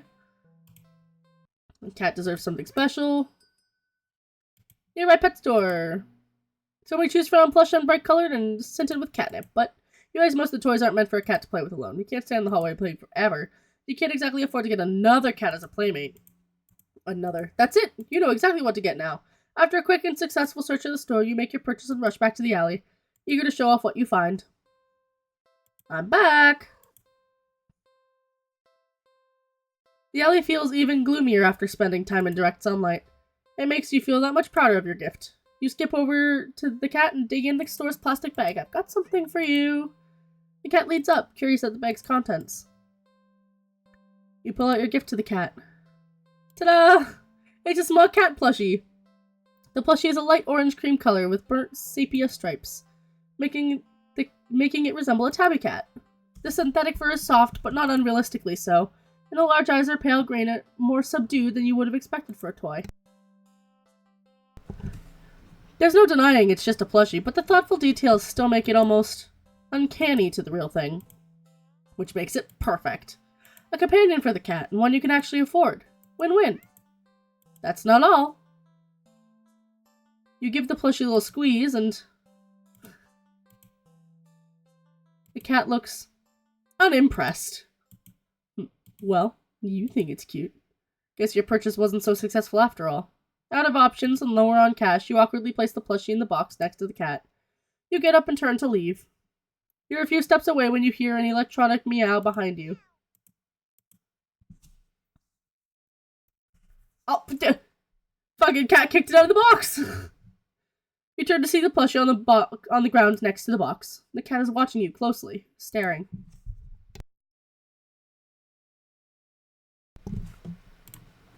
I'm gonna save. No. I'm gonna save there. So I still need to do this one. I still need to take a nap.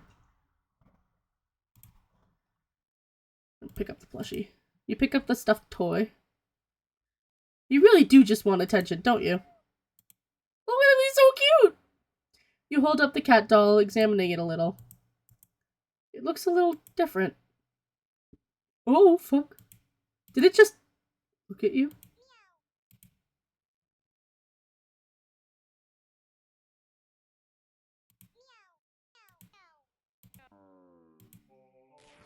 What the fuck? The plushie somehow opens its sewn-on mouth before biting into your wrist. Ow! Stop! You try to fling it off, but its grip on you is strong as it drinks your blood, ravenous and frantic. You hit it against the concrete walls of the alley. You try to tear at its sturdy fabric. Try as you might, you can't seem to hurt it or make it stop. It's just a toy, after all. Eventually, you start to feel faint, enough to collapse to your knees in defeat.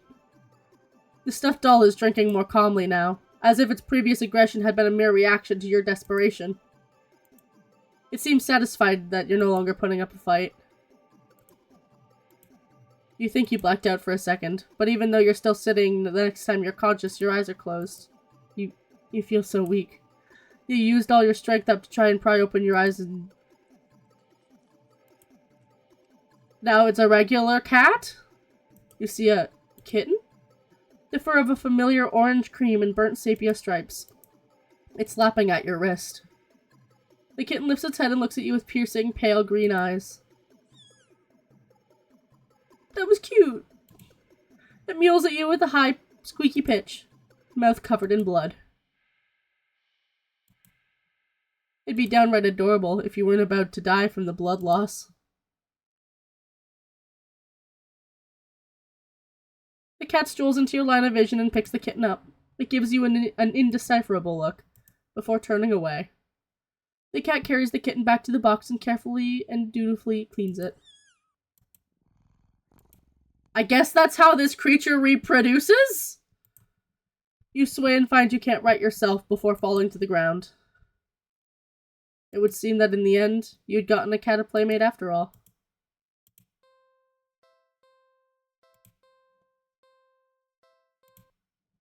Alright, if I just leave. A grateful little monster. You have to anoint. You're welcome. Shaking your head, you turn to leave once again. Ah! When a sharp pain lances up your arm. Crying out, you grab your arm only for it to... fall off? Your arm just falls right off. You stare in shock at your severed limb on the ground. Gathering up your courage, you turn to see where your arm had once connected to the arm, only for you to see... not blood? It's cotton? Touching it, the stump doesn't even hurt. That is... until the same thing happens to your other arm.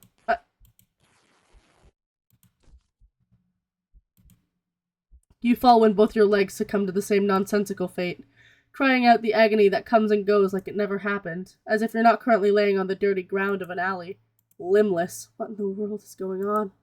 You can't make sense of it. You can't think straight. The pain has receded, leaving you with a strangely empty pit in your stomach.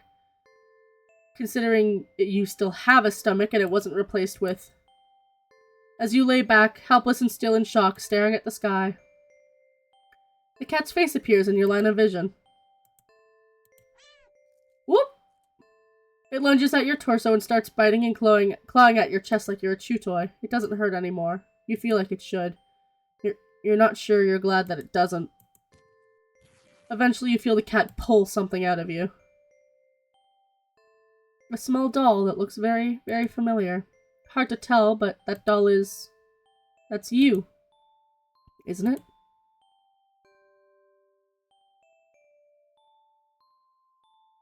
The cat hops off you and heads to the box with its prize. At least you think so. Everything's too dark to tell. You wake up, you find that you can't move an inch. You can't look around, you can't even breathe. Though none of these realizations seem to be a problem. All you can see is the face of a familiar-looking cat curled around you, purring in its sleep. For some reason, this doesn't bother you. You're not sure why you feel like it should. You try to latch on to the thoughts in your head. You feel like memories of another life, another time, another you. But the thoughts slip away like forgotten dreams.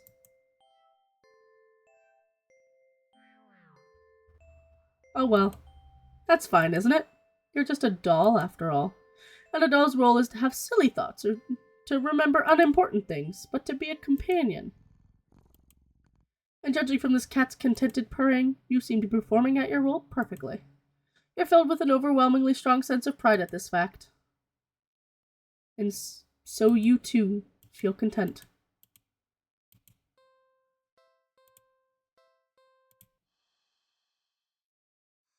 Do something alone. You're a little tired from the events of the day. Making life-changing choices like committing to the responsibility of caring for another creature really wears you out. You could definitely use a nap. You head to your room and get dressed in your pajamas before you decide to grab a glass of water from the kitchen. You head back to your room, ready for a much-needed nap. Whoa! Only for the cat to race past you through the open door and jump on the middle of your bed.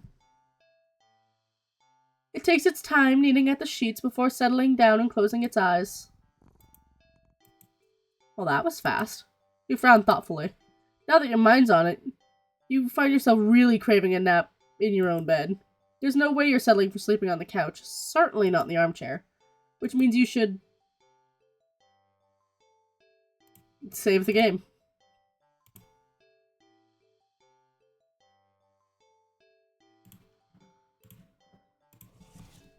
Move the cat. You tentatively nudge the cat in an attempt to make it move on its own. It doesn't budge in the slightest. This is your bed. You push a little more firmly this time. Angry kitty. The cat sounds annoyed with you. Again, you will sleep in your own bed. The cat opens one yellow eye and slides it up to look at you. Is its voice a little deeper than before? Move the cat. Don't shove the cat with all your might. That's not necessary. You can pick up the cat and scoot it.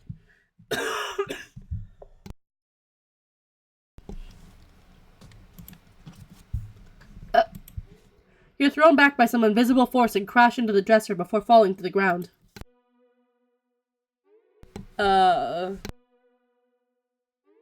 Sorry, I accidentally muted my mic. Wind's knocked out of you. You look up in a daze. You don't quite comprehend what you're seeing. A strong swirling wind has picked up, throwing items all over the place, as if a miniature hurricane has just taken form in your room.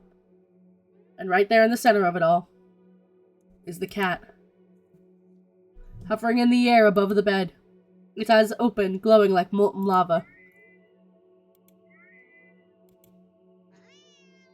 Angry kitty. You watch as a vortex rips open the center of your bed. Panic as the swirling wind turns into a vacuum, dragging you towards the bed. Your nails catch and tear as you desperately cling to the carpet, the floorboards, and any and every piece of furniture within your reach, bloody fingers clumsily slipping on every surface. But there's nothing you can do. As you touch the vortex, your body starts to disintegrate. Tiny particles of your body separating and floating into nothing. The last thing you see is the cat landing nimbly on the bed and kneading at your sheets.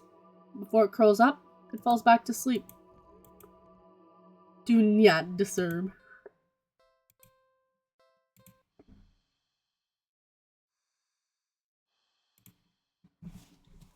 You shrug. What's the harm in sharing the bed, right? You've both had a long day after all. You try to carefully avoid jostling the cat as you lay down, and as it immediately scoots over and curls up against you anyway. Aw.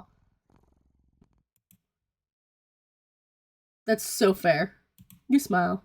Sweet dreams. You feel like you slept for a long time. You feel a warm weight on your back, but you don't see the... Oh, mystery solved then. You feel comfortable? You consider getting up, but as soon as the thought enters your head, your mind fills with static and a deep sense of... disapproval? Not yet then? Okay. The cat, jostled by your attempts at movement, kneads painfully at your back before settling back down and falling back asleep. You fall back into slumber too. It's night. You want to get up. Claws dig into your back like a warning. Tomorrow then, right? It's morning. You'll be late for work, but the cat doesn't budge. You don't even try to get up this time. You just close your eyes and drift off again. It's the next day. Since the last several days. Or has it been weeks? Or longer? You're not quite sure. You're hungry. You don't know how long you've been laying down. You feel sore on your back, but also on your stomach, your arms, your face, everywhere. You can't remember your last meal. The last time you drank anything. You've been sleeping all this time. But you feel exhausted, more tired than you've ever felt in your life. Feels like a giant hand has been pressing you into the bed. You can't remember the last time you considered moving. But somehow you know that you need to go back to sleep anyway. Everything will be fine if you just go back to sleep. You think you're hallucinating when the cat finally stirs. It stretches languidly before hopping off your back. You hear its feet padding through your still open bedroom door and its steps fading down the hall. You don't open your eyes. You don't move. You're afraid you don't remember how. You're afraid that the static will return if you try. But eventually you do try. You try to prop yourself up on your arm. It's thinner than you've ever seen it. Thinner than you think should be possible. Your arm snaps under the weight of your body and crumbles into dust on the bedsheets. It doesn't hurt in the slightest, as if even your nerves have dried up and become useless as useless as you feel in general. Just how long have you been laying in bed? You don't have much time to think about it. Your failed attempts at sitting sends you tumbling over the side of the bed like a rag doll. But you think you're probably closer to being a ceramic doll, as your body shatters instantly upon impact with the floor. Your head rolls towards the door, letting you watch as the rest of your strewn body parts crack and crumble and turn into broken ruin as your consciousness begins to fade. The cat strolls in view then, poking and prodding at the remains of your brittle limbs. Bad kitty, you try to say. But you think your jaw might have snapped off earlier as well. Almost as if sensing your attention, the cat walks over to you, or your head at least, and you watch with your final consciousness seconds as it lays down, curling its body around you. It feels warm. Well, maybe another nap couldn't hurt.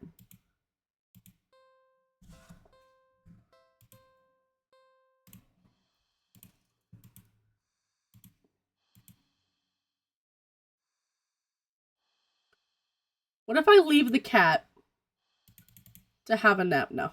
Okay.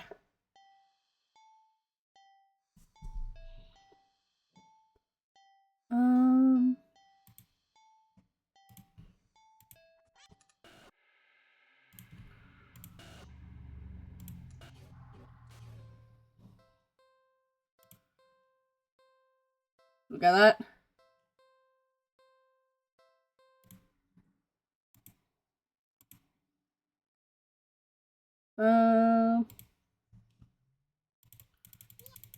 Actually, if we go back, to before the plushie.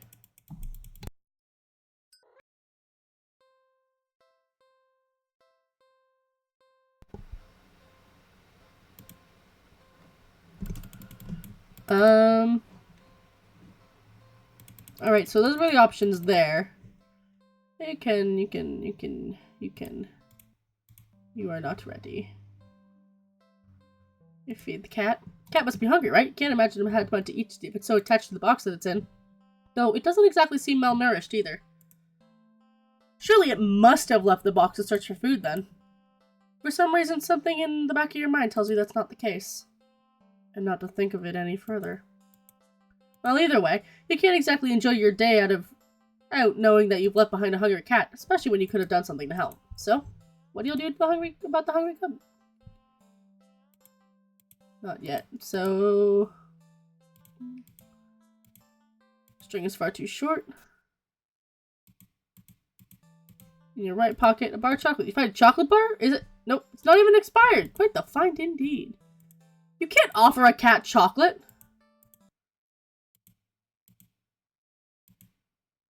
You feel so guilty you throw the chocolate bar away to a nearby trash can. An almost cat killer doesn't deserve chocolate. You go back to the cat, barely able to stand its innocently oblivious expression. It doesn't even know that you almost... I'm sorry, I don't even know what to say. You're a horrible person. You know what? Stay there. I'll be right back. You leave the alley. I return with a whole fish you bought from a nearby grocery stop. It was a bit pricey, but it was the least you could do. The cat eagerly accepts your offering, munching happily at the fish that you placed on the box. You want to smile at the sight, but you just feel so awful. Sorry again. The cat seems to pay you no mind as you slip out of the alley. Not feeling like you deserve a peaceful day out, you decide to just head back home.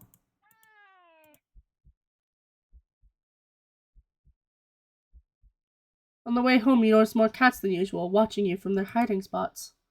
You try not to think about it. You can't help but wonder if they know what you've nearly done. But it's not like you meant to hurt anyone. Right? You finally reach the apartment building. You're about to unlock the door when... You look behind you only to see dozens of cats standing there, looking at you. Did they see you feeding the cat in the alley and thought that you had more food for all of them? I'm sorry, I don't have any more food for you. None of them move an inch. You're starting to feel a little unnerved when a single cat pushes its way to the front and... Oh, it's you. Oh, it's... Held carefully between its teeth is the chocolate bar you'd thrown away earlier. It places the chocolate bar down in front of it before looking back at you.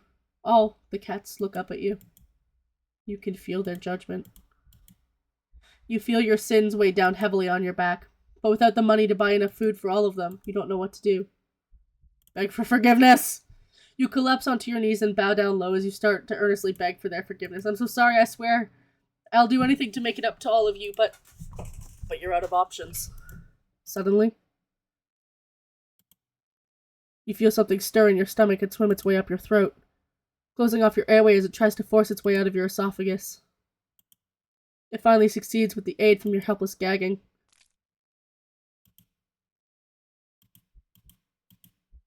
What the... Lying on the ground in front of you is a flopping fish. You just threw up a living fish. What the hell? The cats come forward, rushing, tearing hungrily at the fish. You're happy to be of help, truly, but now... You threw up another fish. And another. And another. And your stomach hurts. You're getting dizzy. You fall to your knees. Snot and tears are streaming down your face by the time you cough a final, tiny, bloody fish and collapse forward. Your throat and stomach both burn in a way that feels dangerous. You start to fade out. Despite the pain, you strangely feel a more overwhelming sense of hopeful pride. You've made up for your disgusting actions, that you've been forgiven.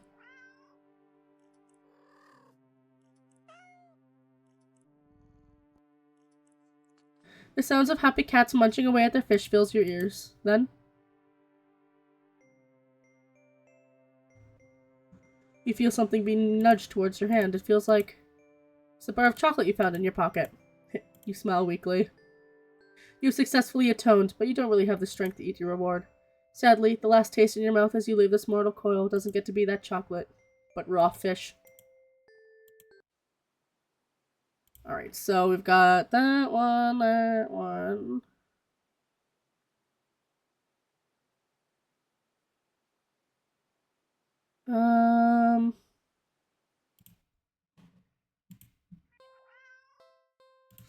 Don't take it home.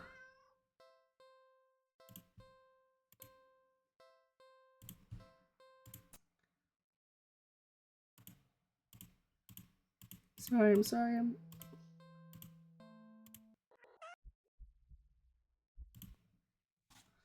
You decide your losses and head inside. Your sins weigh down on you, but you're only human. What more can you do? Geez, you ignore the yowling of the neighborhood cats as you go about your chores. You consider preparing dinner. But how could you enjoy it knowing those hungry poor cats are outside, the ones you've wronged? You decide to take a bath and go straight to bed without dinner. A fitting punishment for someone like you. You forgo the fancy bath bubbles because you don't deserve them and sink into the water with a sigh. Your mind races, but you can't really think of any immediate solution that doesn't require more money. You wish there was something, anything you could do to make things right. Suddenly, your legs start to feel itchy. You try to lift one to see what's going on, but what rises out of the water isn't a pair of legs. It's a fishtail? You feel dizzy at the sight. Maybe you're hallucinating from the stress? You try to climb out of the tub to cool your head, but instead of your hand rising out to brace itself, a wet fin stretches out to plop on the rim. You're too weak to hold your weight, and you're so startled by the sight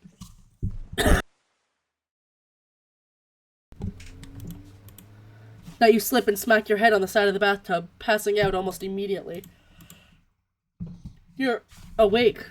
You think, anyway. You open your eyes and you're underwater?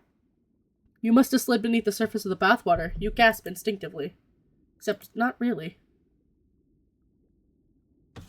A bubble simply floats out of your mouth, up to the surface.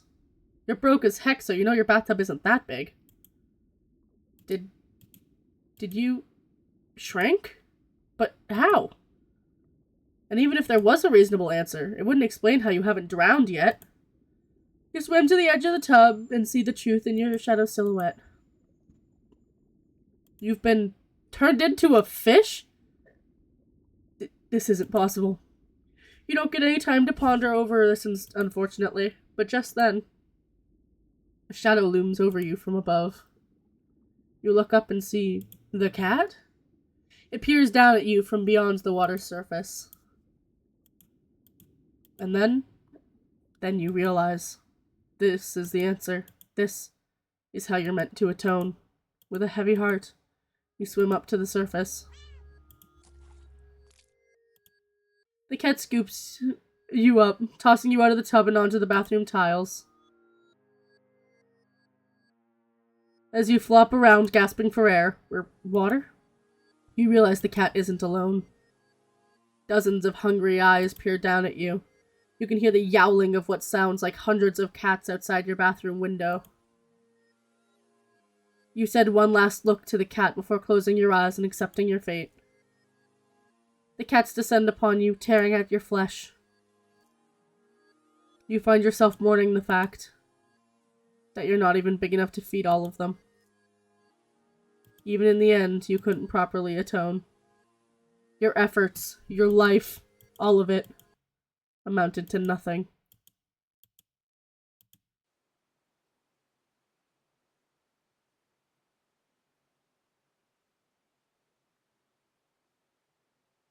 I wonder if I can unlock those secret ones now, because the entrance is glitching and also the cat's eyes are slits.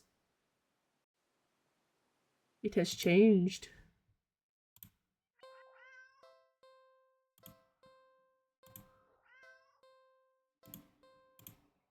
Nope, still not ready for that. Just leave the cat. You don't think it's a good idea to get the cat's hope of having someone look after it if you're not willing to commit. What if it gets attached and somehow tracks you back down to your home? You won't get away from it. What? You'll never get away from it. Sorry, see you around, I guess. You stand up and the cat watching your every move. You make it halfway out of the alley when the cat meows almost pitifully at you.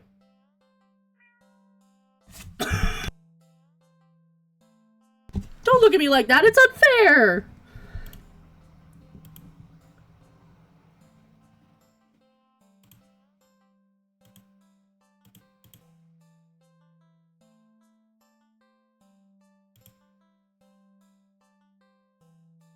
Welcome back, welcome back. Nope, you need to nip this in the bud and get on with your day. It's what's best for both of you. You leave the alley and continue on your way. Wait, what was I doing? In all the excitement of dealing with your furry dilemma, you'd forgotten that you still hadn't decided on what you were going to do for your day off. Oh,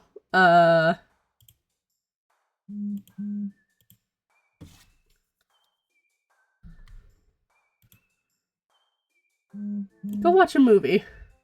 It's been a while since a film came out that looked interesting enough for you to drag yourself to a movie theater, but there's a showing of one such film at the old theater. That's fair. The movie was a little too niche to be picked up by the new cinema that opened right across the street. It's okay though, you're not exactly a fan of the crowds.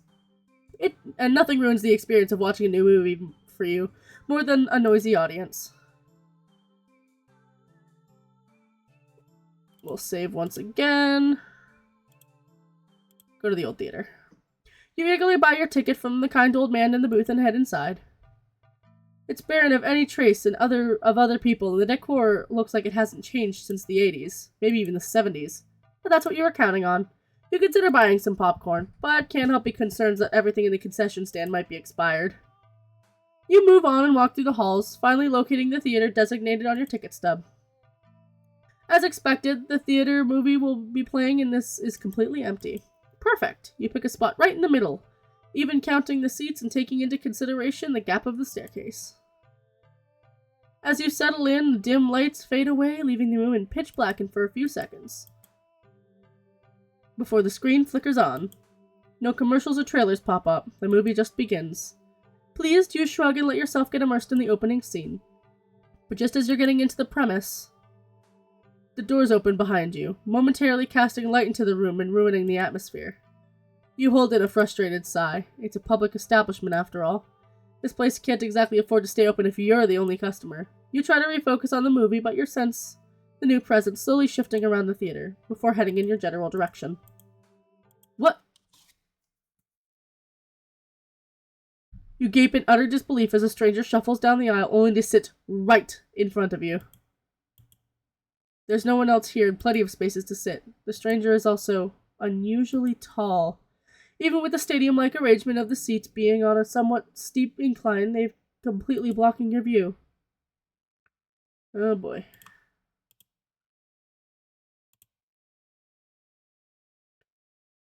Move to another spot. You don't want to risk escalating the situation further. This whole thing is already making you uneasy. Why would they choose to sit right in front of you? Surely they would know that you can't see past them. Agreed. Shaking your head with a passive-aggressive scoff in the stranger's direction, you reluctantly pick another, less perfect seat in the theater. But as you settle down, you see the person get up, only to once again sit down in the seat directly in front of you. You look around and somewhat helpless, as if waiting for someone to silently agree with you about how odd this all is. Or to at least inform you that it's all an elaborate prank, but there's no one else here with you. And that's how you've always liked it, but you can't help but think that maybe it would be nice to have someone else here if it not meant being all alone with this weird jerk.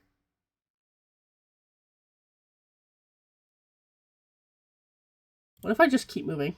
You move again. And again, they sit in front of you. You bristle, annoyed and a little humiliated. Are they just trying to get a kick out of this or something? You've wasted enough time with this jerk that you don't even want to know what's going on with the movie anymore.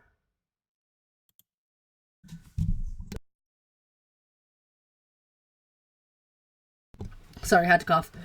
You hate confrontation. You can feel your palms start to sweat at the idea. Your throat's closing up and your body's starting to shake. You've always been more of a flighter than a fighter. But you paid for this ticket. You wanted to watch this movie for ages. And now this total stranger has ruined the entire experience for you. You're all alone in this theater. There's no one who will help you if something goes wrong. But you're angry enough that you ignore the signs that your body begging you to put as much distance between yourself and this stranger.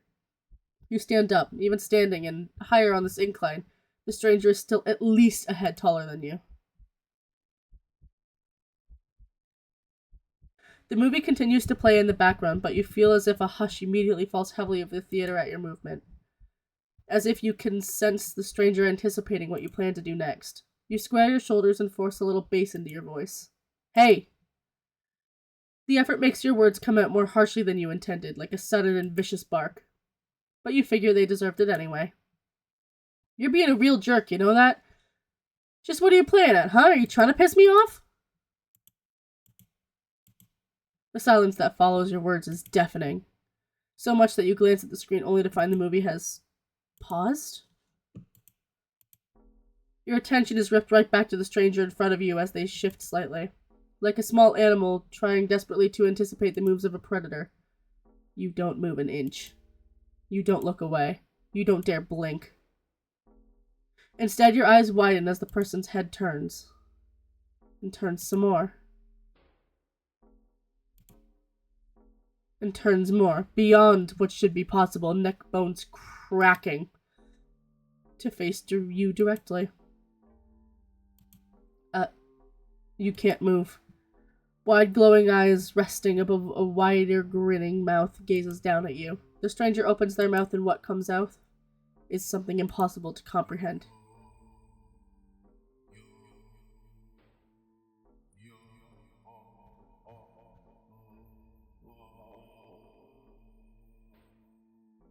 Is this bitch meowing at me? What the fuck? The voice is endlessly deep and creaks like a weighty door, foreboding and oddly melodic. Alluring. But it also snaps you out of your terrified trance before you know it, you're already out the door.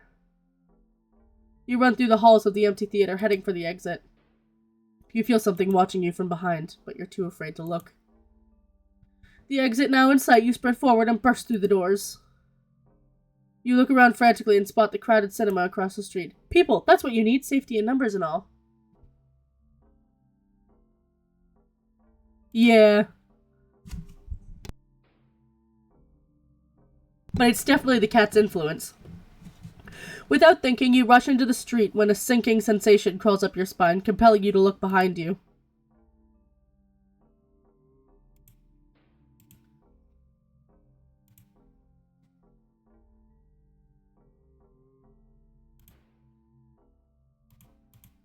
Despite your resistance, you feel your head turning to look back of its own accord, while in the middle of the street. You catch a glimpse of a grotesque-looking person standing behind the glass doors of the old theater, watching you intensely, cradling something in their arms, something familiar. But... oh shit! A glimpse is all you get, as a truck speeds forward and crashes into your body. Why the fuck would you... I didn't realize they were fucking in the middle of the goddamn street! You're killed on impact, your body splattered across the road and crushed further under the heavy tires. We're gonna load. We're gonna do this.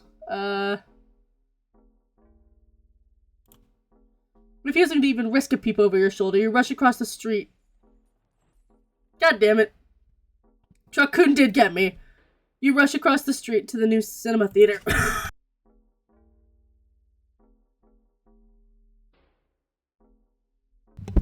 Sorry about that. You didn't realize that it felt like you've been surrounded by some kind of dreadful pressure.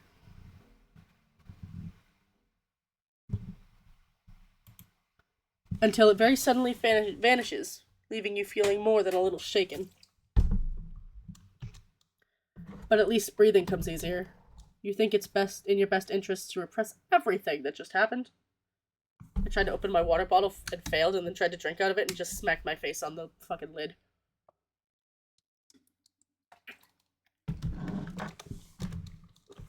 Yeah. Deciding to wait for the movie you've been anticipating to be available on DVD or streaming. You join the long line outside the new cinema. By the time you've reached the ticket booth, you just want to get inside. You pick a movie at random and take your ticket from the tired-looking teenager manning the booth. The decor is chic and sleek, and the inside is bustling with people. That's not what you're usually into, but it's kind of nice not being alone. Even if you feel a little lonely watching families and groups of friends laughing amongst themselves. You get the popcorn, but the lines at the concession stands are long and the prices are criminal anyway. You go through the halls, following the signs to the theater designated on your ticket before heading inside.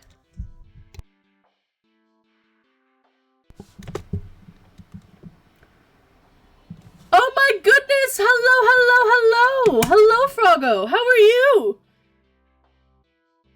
Hello! Thank you so much for the raid! This guy's right, the prices are criminal. Hello! Welcome in, raiders! What were you up to? Did you have a good time? How was your stream? For those of you who don't know, my name is Mystic Rune, your favorite Wiccan kitten causing arson anywhere around you. We're playing Don't Take the Cat, or Do Not Take the Cat Home. Very spooky little game. You sigh at the sight of an absolutely crowded theater. You head towards a seat only to be told the person next to you that it's being saved for someone. Game was fun but couldn't beat the boss. What were you playing? It happens a few more times before you finally manage to get yourself settled into a seat annoyingly off-center to the screen. At least the screen is at least visible, if not a little too close, so you grit your teeth and bear it. The lights fade out, but the chatter doesn't.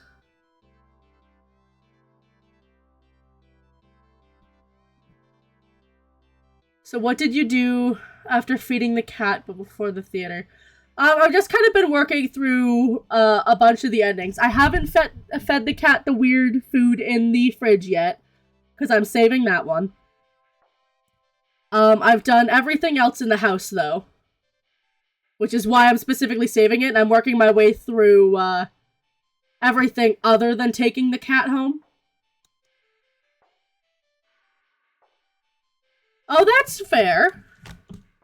I'll have to look into that.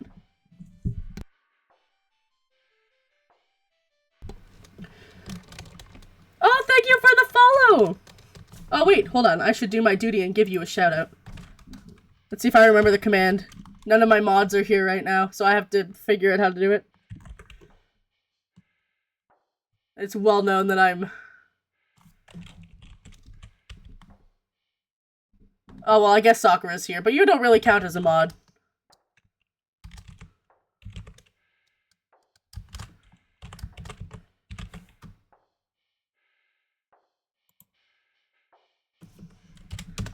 Let me... Did I get it right? Yes! I did it! First try, let's go! You think I would know the commands, but I don't. I'm also gonna throw you a follow. I did it! Look at me go. Thank you for the raid! The rest of the audience seems content to talk through the commercials and even through the trailers. You figure the chatter will stop when the movie actually begins. Thank you for the head pats!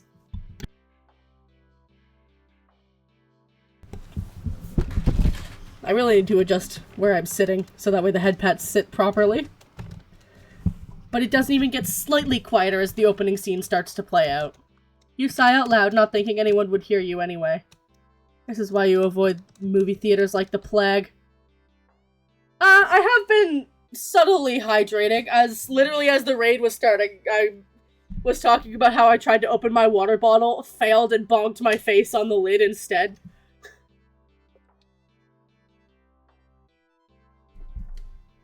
I should be hydrating more, because I'm talking a lot, and reading a lot.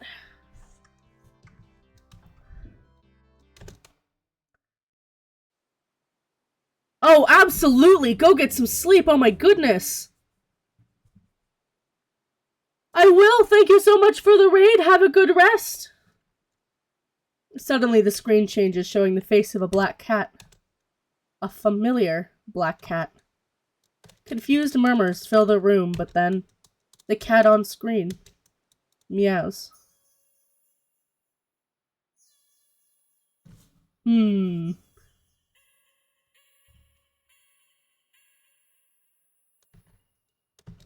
sound is strange and not at all like any cat should sound.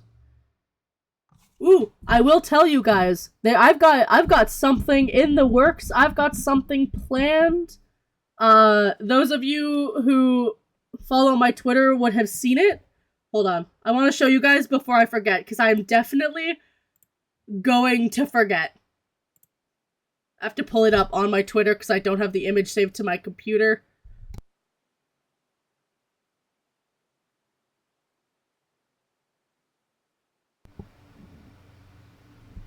That's so fair. You've said that about like 3 separate endings. But I have a new form that will be unlocking soon. And by that I mean... I wanna... This is one of my newest forms that I have been recently working on. It's been a weird shift. It's the furry thing. Oh my god, Sakura.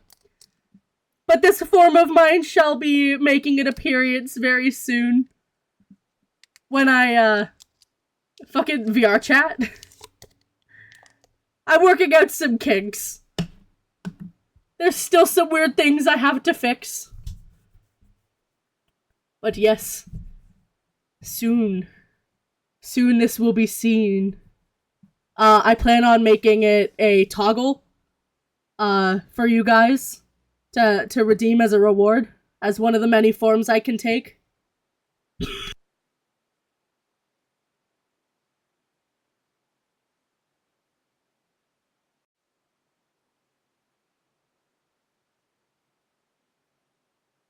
It's one of the many forms I will take. Sorry, I was talking and realized my mic was muted. I plan on having it as a redeem for you guys, so you'll get to see more than this face. There will be other faces for you to see. Haunting, almost meliotic. What kind, though? I should be able to set it up like my current model. In theory. I'm gonna have to do some dicking around with it. Oh, of cheesecake. Okay, well, I don't know. And layered as if made of multiple voices of different creatures. Creatures that would probably never say.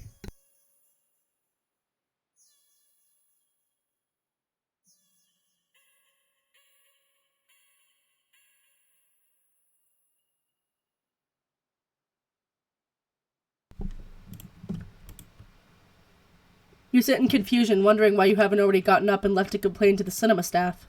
But then you hear it. It's scattered and dissonant at first, but amongst the crowd, people start to chant along with the cat on screen.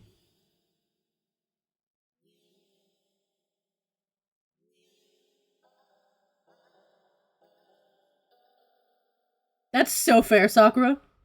Also, cheesecake is great.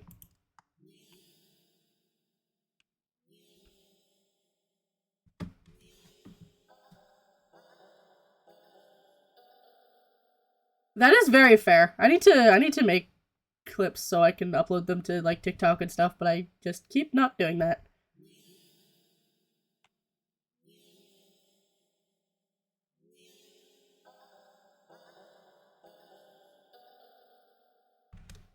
Soon the entire room is chanting in perfect unison, everyone staring intently at this cat on the screen. You're feeling strangely drawn to the screen yourself, but the compulsion to stare blankly like the others isn't that strong. For now. Also, you start to notice out of the corner of your eye that some of the people in your immediate vicinity are looking at you. No. They're outright staring holes into you, even as they continue chanting. They don't miss a beat as they slowly begin to frown at you in blatant disapproval. Their scowls deepen as time goes on, as if they're getting impatient.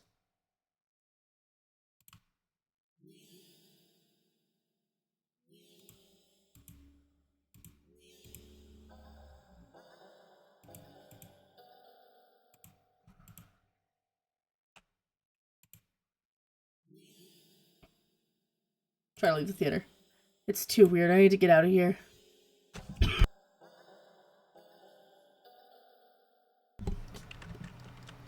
That's fair. Gathering your courage, or perhaps putting your fear to use, you stand up, fully intending to leave the theater when everything comes to an abrupt stop.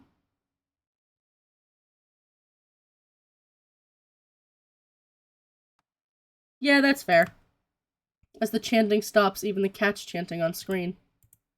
You tense and risk a glance around the theater. They're all staring at you. Every single one of them. They're not moving, they're not even blinking. You swallow, throat suddenly dry, even though a nervous sweat completely soaks through your clothes. You highly doubt that sitting back down will fix the situation. Your legs are shaking under the audience's unnatural, intense scrutiny, but you force yourself to step forward and forward and forward until you finally reach the end of the aisle. You feel their collective gaze even worse on the staircase. All their heads have turned uncomfortably to the left to look directly at you. The screen illuminates their faces, making clear their blank scowls. They seem even more upset than they had been minutes ago, identical frown lines digging between their brows. You keep going, the heavy atmosphere becoming more and more oppressive with every step. You're so tense with anticipation that you fully expect someone to grab you from behind. But no one does. You don't hear any of them even get up. You exit the theater, holding your breath as the doors close behind you. You briskly walk through the halls, putting as much distance as possible between you and the theater full of people. You finally reach the lobby. You just barely manage to catch yourself from falling to the floor as you gulp in huge gasps of air. You expect to feel relief as your breathing calms, but you only feel a lingering sense of dread that only spikes once you finally notice it, as well as its source. You look up, and your stomach sinks.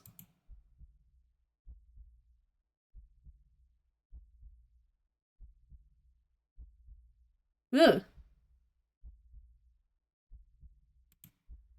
All the people in the lobby area of the movie theater, everyone in line at the concession stand, all of them, are staring at you. Are they? They look even angrier than the people in the theater. You don't hesitate this time. You duck your head, avoiding eye contact, and leave the cinema. You ignore the stares of everyone in the ticket booths and the lines leading to them. You make your way home. Whenever you dare look up at someone on the way, you flinch at the blatant anger, fury, and disgust in their face. You start to think that you hear the faint sounds of cats meowing behind you, or maybe a kitten's? Doesn't matter, you just want to go home. You reach your front door and fumble with the keys, cowering from the look of pure hatred on your neighbor's face as he stares at you from his door. Finally, you get inside your apartment, lock all the locks on the door, and slide down with your back against it until you're sitting on the floor. You allow yourself a moment to breathe. Now home, your heartbeat calms and your fear slowly bleeds from you, leaving you feeling strangely empty. You pass the kitchen, head to your room, and slip under the covers of your bed, trying to fall asleep. Maybe it's all just a bad dream. As you fall into a fitful sleep, sure to be full of nightmares of glaring eyes, you try to ignore the ever-increasing sounds of cats meowing and yowling in the distance outside your apartment. Look at this! Look at him! He's still cute.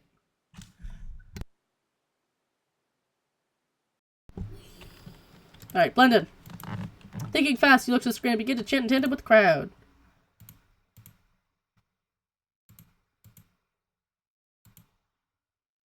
You feel the harshness of their collective gaze start to ebb away.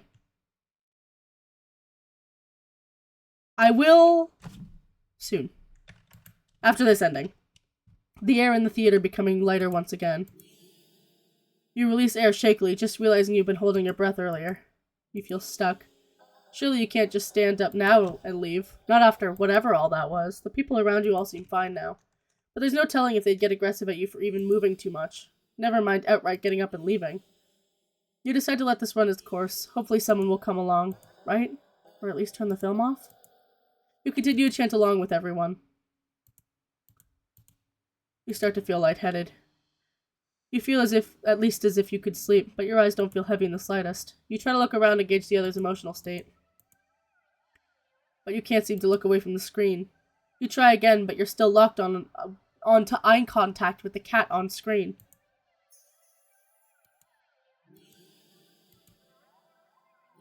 You attempt to physically force your line of vision away, to steel your nerves, though ready to throw yourself to the ground if you need to. But your body only gets as far as tensing up for a moment before completely loosening itself again, making you lay limply into your seat. You think you should be panicking about right now, but even your brain feels limp. Your thoughts are a vaguely muted pastel pink, airy, sickeningly sweet and loosely spun, like cotton candy.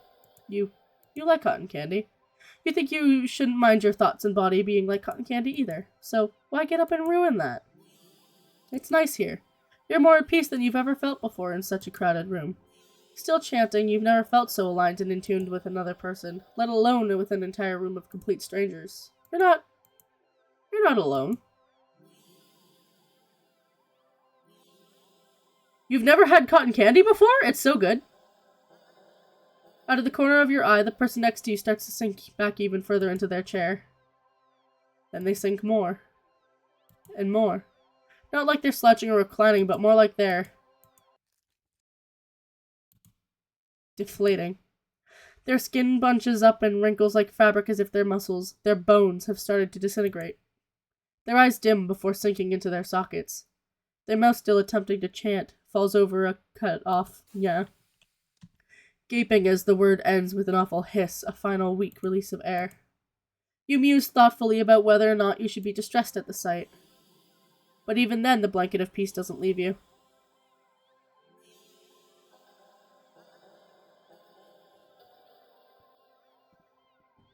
I mean, cotton candy is cotton candy. It's one of those, like, have you never been to, like, a fair or whatever? Like, it's not hard to find.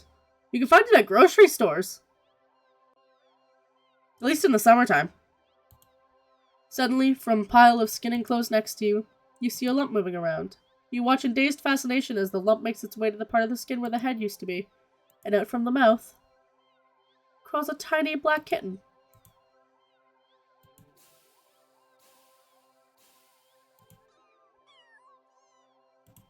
You can hear the familiar hissing sounds all around you now as the unified chants start to fade, only to be replaced with the faint mewling of kittens.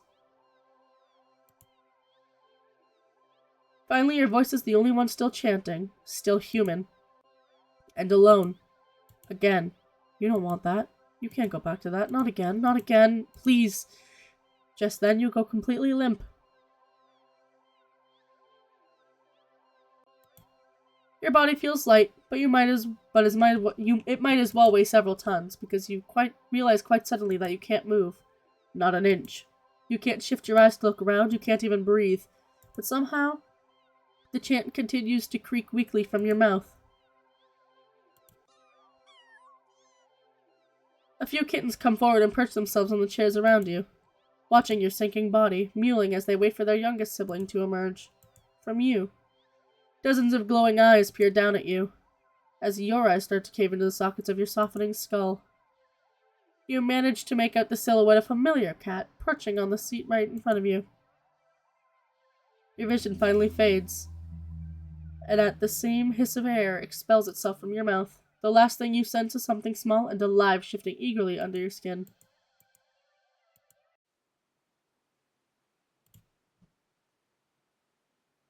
It begins. Double Trouble. Silent film. Subtle.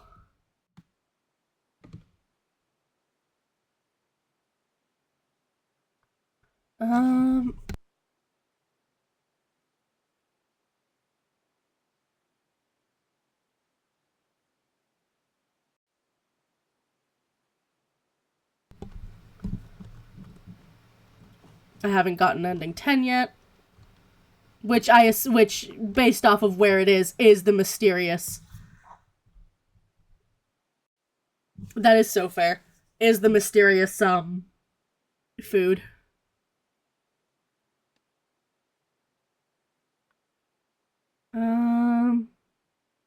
Note to self, do not throw cats into a bathtub full of water.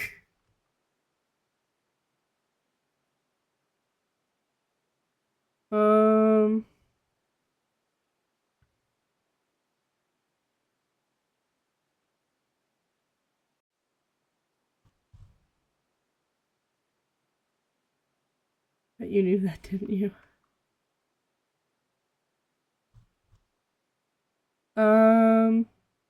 I did find the, did you do the other cleaning thing? The other cleaning thing.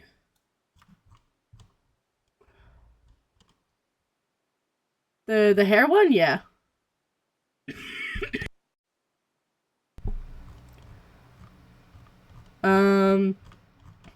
I found the error one, which is fun.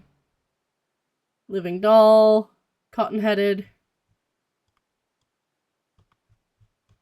I'm steadily working my way through. There's 2 endings for cleaning your apartment? No, I didn't get the other one. I only got the wall of cats.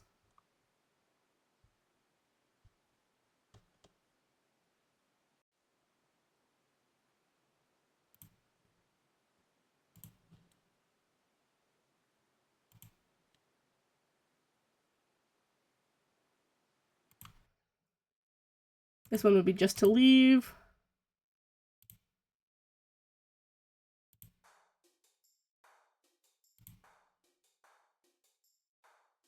We'll go to the dog park. We decided to take a stroll in a park or something. The only one within walking distance is a nearby dog park. You think it'll make you feel better. Do not enter the dog park. Dogs are not allowed in the dog park.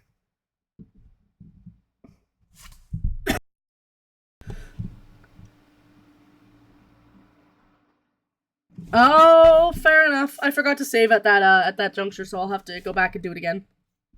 First you get to see a cute cat today, now you get to see a cute dog. Several of them, in fact.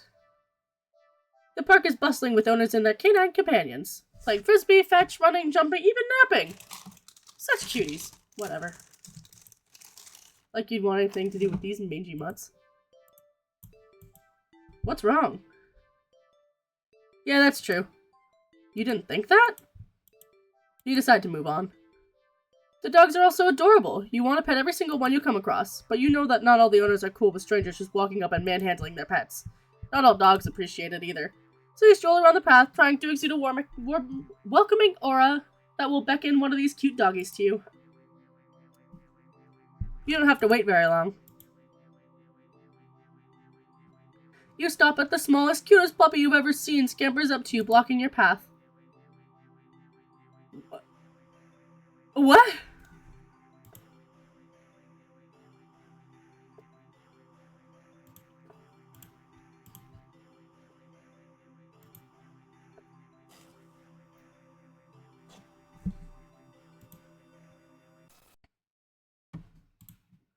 You pick up the puppy and hold on! You barely manage to rein in the reflex to throw the puppy as far away from you as possible. With shaking hands, you quickly place the puppy back on the grass and take several jerky steps back. The owner seems confused by your reaction to their puppy, but you just wave at them in a daze before hastily stumbling away. You're not feeling so great about being at the park at the moment. Maybe you should leave? Leave the park! Good. Go back to the dog park.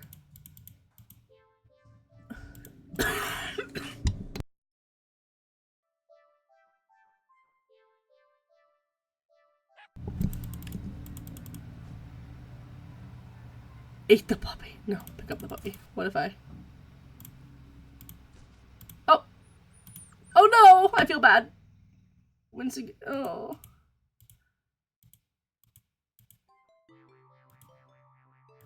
Is that the only thing I can do at the dog park? Okay, well, I'm leaving. No. Fuck. Pick up the puppy. Hold on. Stay at the park. You stay at the park. You try to calm down by watching all the dogs from afar as you walk along the path, but every so often one will run up to you. When they do, they look wrong. Their owners don't seem to notice. You find a bench and sit down for a quick break, closing your eyes. Maybe this wasn't the best idea after all. Maybe you should have stayed with me instead.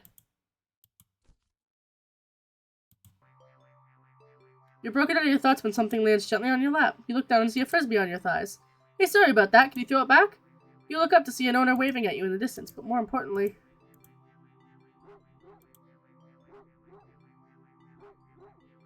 A series of excited barks jerk your gaze forward. You see a large dog sprinting towards you.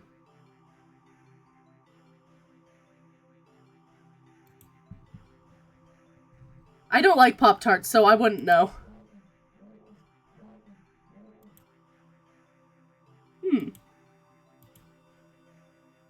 A series of excited barks jerk your gaze forward and you see a large dog sprinting towards you. Hey, hurry and throw it back! Oh, don't! You throw the frisbee and the dog runs in the opposite direction, jumping and catching it right out of the air. Impressive. The dog and the owner walk up to you. Thanks for that, you can pet him if you want. The dog looks up at you, eager for its reward and pets for catching the frisbee. Really? Are you sure? I'm warning you. Do not touch that mutt or you will regret it. Pat the dog! He's a good pooch. You reach out your hand and pet the dog. The dog seems pleased. You don't feel well. Suddenly, the sky rapidly begins to darken. You look up along with all the pet owners to see the sun is eclipsed by the moon in the blink of an eye.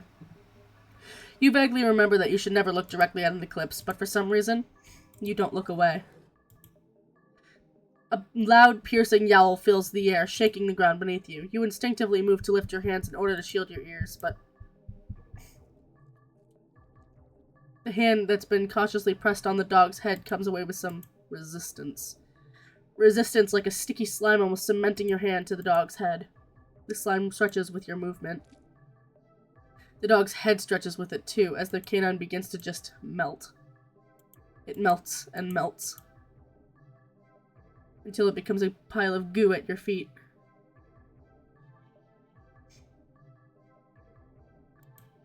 That's so fair. You dazedly— I was at work when the eclipse happened, so I couldn't look at it even if I wanted to. You dazedly look around for the dog's owner, only to find an empty pile of familiar clothes where they once stood. Seems similar piles of clothing next to piles of goo scattered across the park's open field. And the dogs, all their owners. The melted goo of the dog in front of you when it starts to move with a shudder.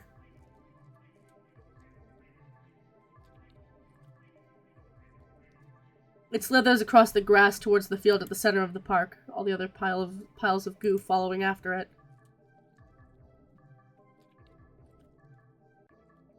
They mix and meld together into a single entity that shifts and undulates and bulges and grows. You watch in dazed horror as it then fills out and shapes itself.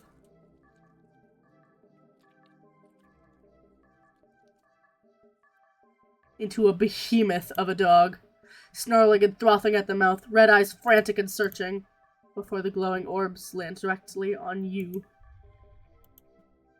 The rumbling growl it emits is so low and deep you can feel the sound of it crash into you.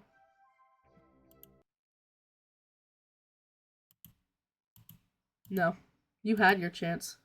Better start running. You try to run, but you're not fast enough. The behemoth barely takes a few leaps before it's already towering over you.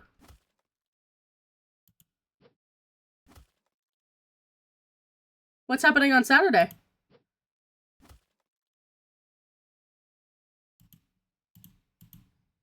It tears you apart until there's nothing left.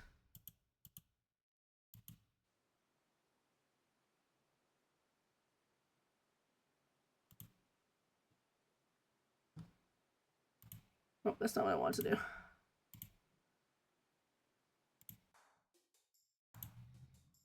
Go to the carnival. Oh, hell yeah! I spend the day at the carnival. Ferris wheel, roller coaster, ferro boat, rides you've been on before. Hoops, coin toss, balloon darts, games you've played before. Funnel cake, popcorn, cotton candy, food you've eaten before. All things you've enjoyed before. You're surrounded by groups of people all having fun together. Laughing, playing, eating, taking pictures, making memories.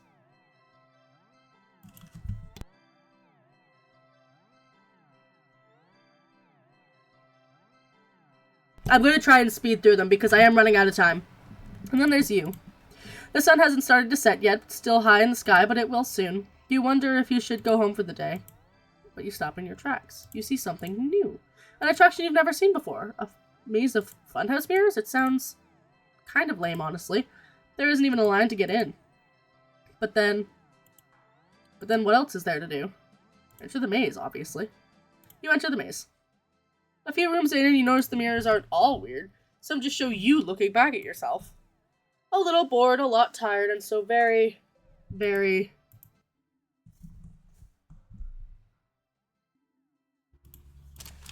Maybe this was a mistake. Why do you even go to a maze of mirrors was a good idea, even if it was something new to experience. I can't do this today. You turn around to head back the way you came, only to bump into a mirror. Ow, what the? Where's the exit? You try again only to bump into another mirror blocking your way. By the time you've turned around, you realize that the way you came is completely gone.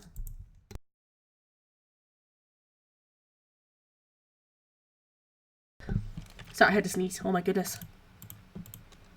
Okay, don't panic. I just have to keep going forward, right? You step through the only opening you can find and nearly trip over something on the ground. You bend down and pick it up. What's this doing here? Your hand rests on a worn-looking flashlight.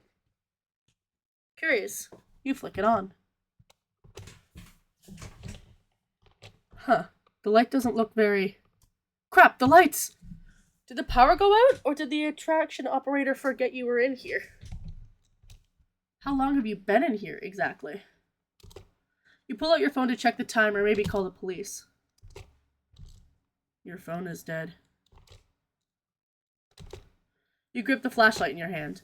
The light it emitted earlier was just dim enough for you to know it's probably not that much juice left. Best to reserve it for a worst-case scenario and feel your way out. Yeah, you can do this. You take a calming breath. Well, forward we go. Hello, daring adventurer! Who said that? Welcome to the Mirror Maze! Would you like to know how to navigate the maze? Yes, I need help. Once again, welcome to the Mirror Maze. You're in a bit of jam, but don't worry, you're in good hands, or rather, good paws.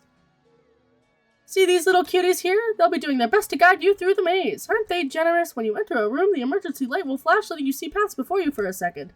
And also what lies beyond them. Whenever you see these kitties, just go where they are and you'll reach the next room. Unfortunately, they're not the only things in here. It is highly suggested you refrain from following any of our other guests. They can be sneaky or distracting. I'm gonna save.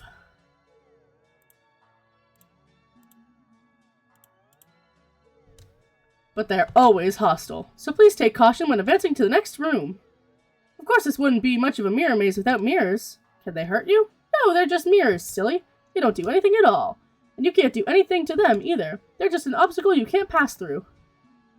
Go left, go center, or go right. The choice is yours, though. If you find a room with no helpful kitties in sight, and all the path leads to a mirror or something else, it's recommended that you stay put. And maybe it'll just work itself out. Now for your navigation tools. The flashlight you found doesn't have much juice left.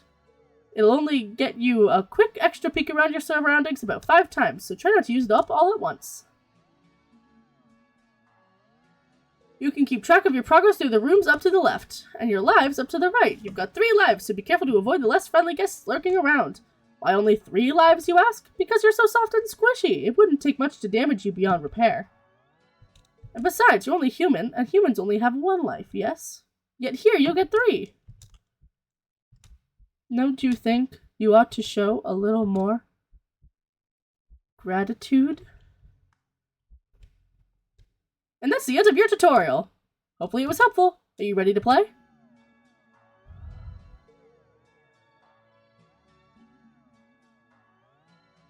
Okay.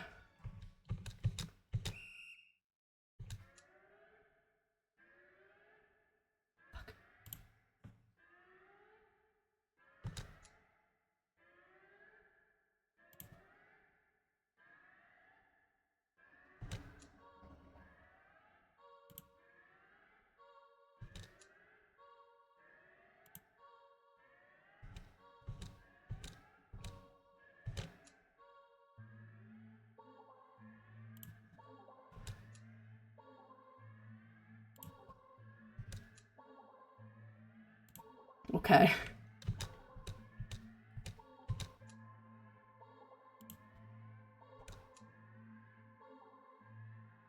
That was the right. Yeah, it was. As someone who struggles with my lefts and my rights, this is...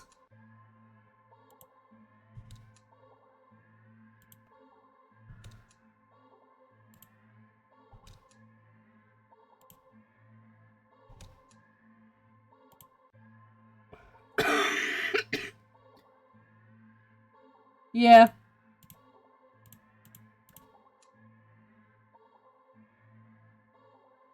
Left.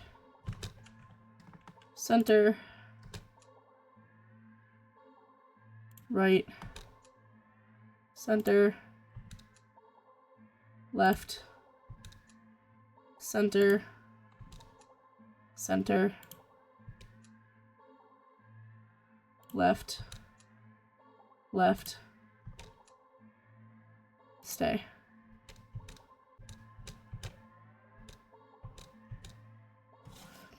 I see it! The exit! You run forward, but as you do, the scenery shifts. Just slightly at first. But you're running too fast to stop yourself from colliding into the glass. Except, you don't go into the glass. You don't exactly collide with it either. You simply pass through it. On the other side, you see an endless white void and... yourself? Dozens of you. Hundreds of you wandering around. Aimless. Faceless. And empty. So empty and listless they don't even acknowledge your presence. You try to turn back. But the glass doesn't give. Past the glass. A familiar black cat walks up and looks at you. You think it meows at you. But you can't make out the sound. It tilts its head. Then walks away. The glass goes dark. Then you watch helplessly as it disappears completely. You're trapped, with only yourself as company. What if I die to the maze? Oh, it's another one of these.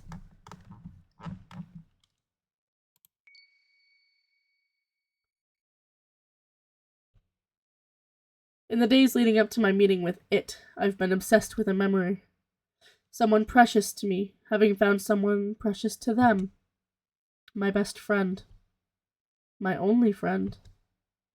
I was happy for them, truly. But then I'd been happy for the others, too. They promised it wouldn't happen to me again. That they knew how it felt to be told by someone you cared for. That they'd outgrown you in their friendship. That they'd never, ever do such a thing to me. There's not a moment that passes now that I wish I had risked the pain of their rejection. And just believed them. But I didn't. I pulled away before they could, trying to protect my fragile heart. But it only hurt me all the more. Selfish as it was, I'd only wanted to fight harder for them. I'd only wanted them to fight harder to keep me around. Then it appeared before me. It promised to be just that. A friend that would never, ever let me go. A friend that would never, ever leave me. And all I had to do was promise the same thing in return.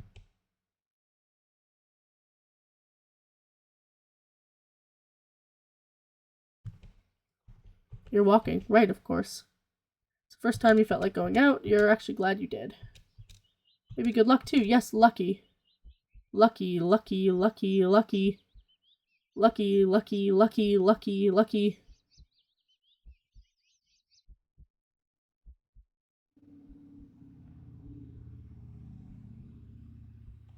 Or maybe it was...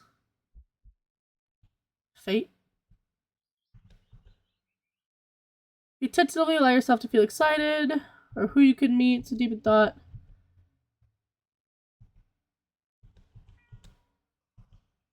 Warm glow, big cardboard box. Kitty!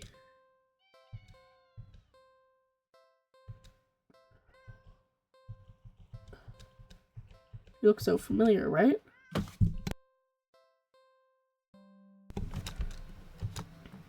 Not different from a standard catch or a cutie.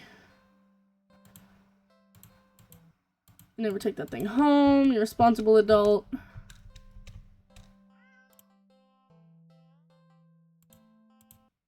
Okay, still not ready for that.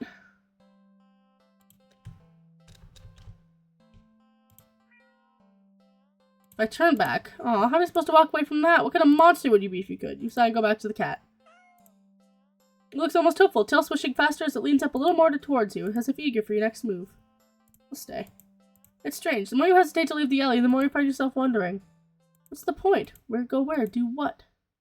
What's the point that you're always doing it and completely and utterly alone? Blah blah.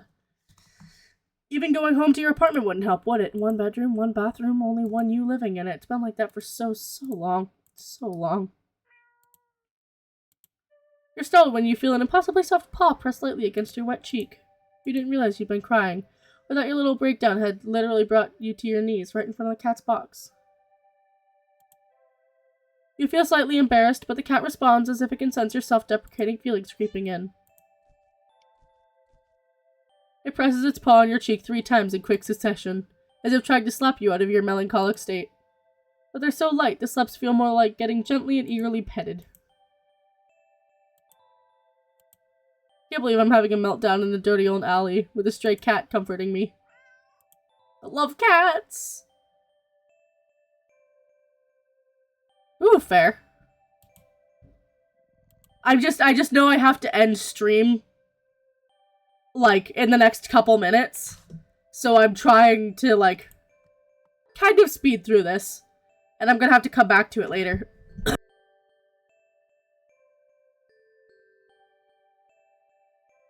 Unfortunately, I have to go to work. I really do like being alone most of the time. It's the only time I feel comfortable being myself, you know? But even I get lonely every now and then.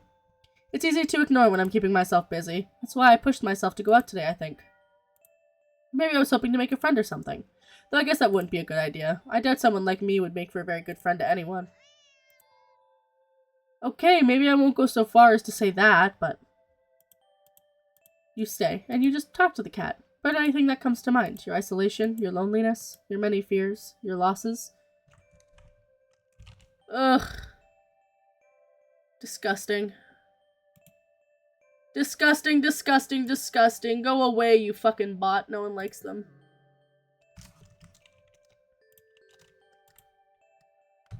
Your emptiness, although the longer you stay there, the smaller that one significant emptiness feels. It's been so long since someone just listened. Your words shift to gentler topics, your hopes, your dreams, happy memories of the past. As you talk, you don't even notice the once cold concrete walls of the alley becoming flesh-like, warm and pink. Its softness slowly engulfing the both of you. The sound of your own voice feels hypnotic as it reaches your ears, encouraging you to speak more of the depths of your heart into the open. You give in easily. When you do run out of words, you're not sure how long you've been sitting there. But not knowing doesn't seem to bother you. Still, a strange question enters your mind. Leave and go home? Why would I want to do that? You're too tired to move. Pouring out your heart and soul has taken a surprising toll on you, but you have no regrets. You're so happy. You don't think you've ever felt so heard, so seen. You lean forward and rest your head on the box. You don't feel the rough cardboard you were expecting. Instead, you find yourself resting on a mass of something soft and slightly damp and warm. So warm. But you can't find it in you to care about what it could be. You're so tired. You close your eyes, you get the feeling that you'll probably never open them again. But as that all-encompassing warmth encases you slowly, completely, you feel nothing but pure contentment. We're going to do one more. We're going to quickly speedrun this. Okay. Just to end it to get the carnival out of the way.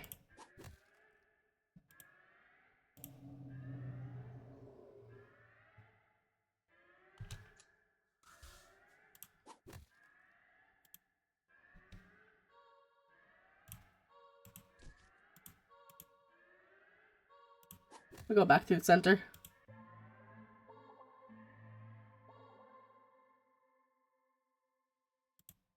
Suddenly, the lights turn on. Your eyes burn from the sudden brightness. As your vision adjusts, you see that you're completely surrounded by mirrors. The reflections, all grotesque in unique ways, look nothing like you. But they do look hungry. You back up. You don't know where to go. Was there any way out to begin with? You bump into a mirror. You feel a hand firmly grip your shoulder. Chomp. There's a sharp pain in your other shoulder. You rip away, looking back to see something leaning out of the mirror. It has no facial features, save for a large gaping mouth, stained in your blood. Looking around in a panic, you think the mirrors feel closer than before. The path you'd come from is long gone. You're surrounded, and every time you blink, you can swear the mirrors were getting closer. And closer, and closer. Your horrifying reflections look hungrier, and hungrier, and hungry. You failed the maze. Alright, so we're gonna end here for now. I am gonna come back to this. I'm probably gonna come back to it on Tuesday. Because Saturday I'm doing another writing stream, because the one I held before was very short. But I am coming back to this, because I do want to get all the endings.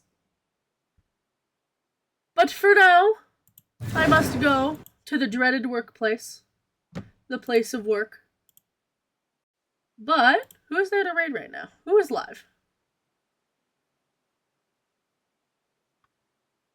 You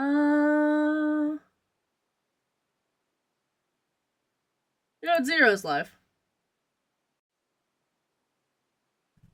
We'll send you guys to Zero.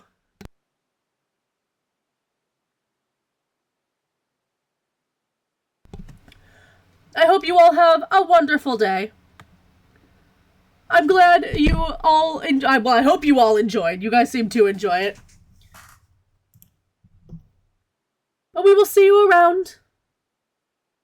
Thank you all, and goodbye.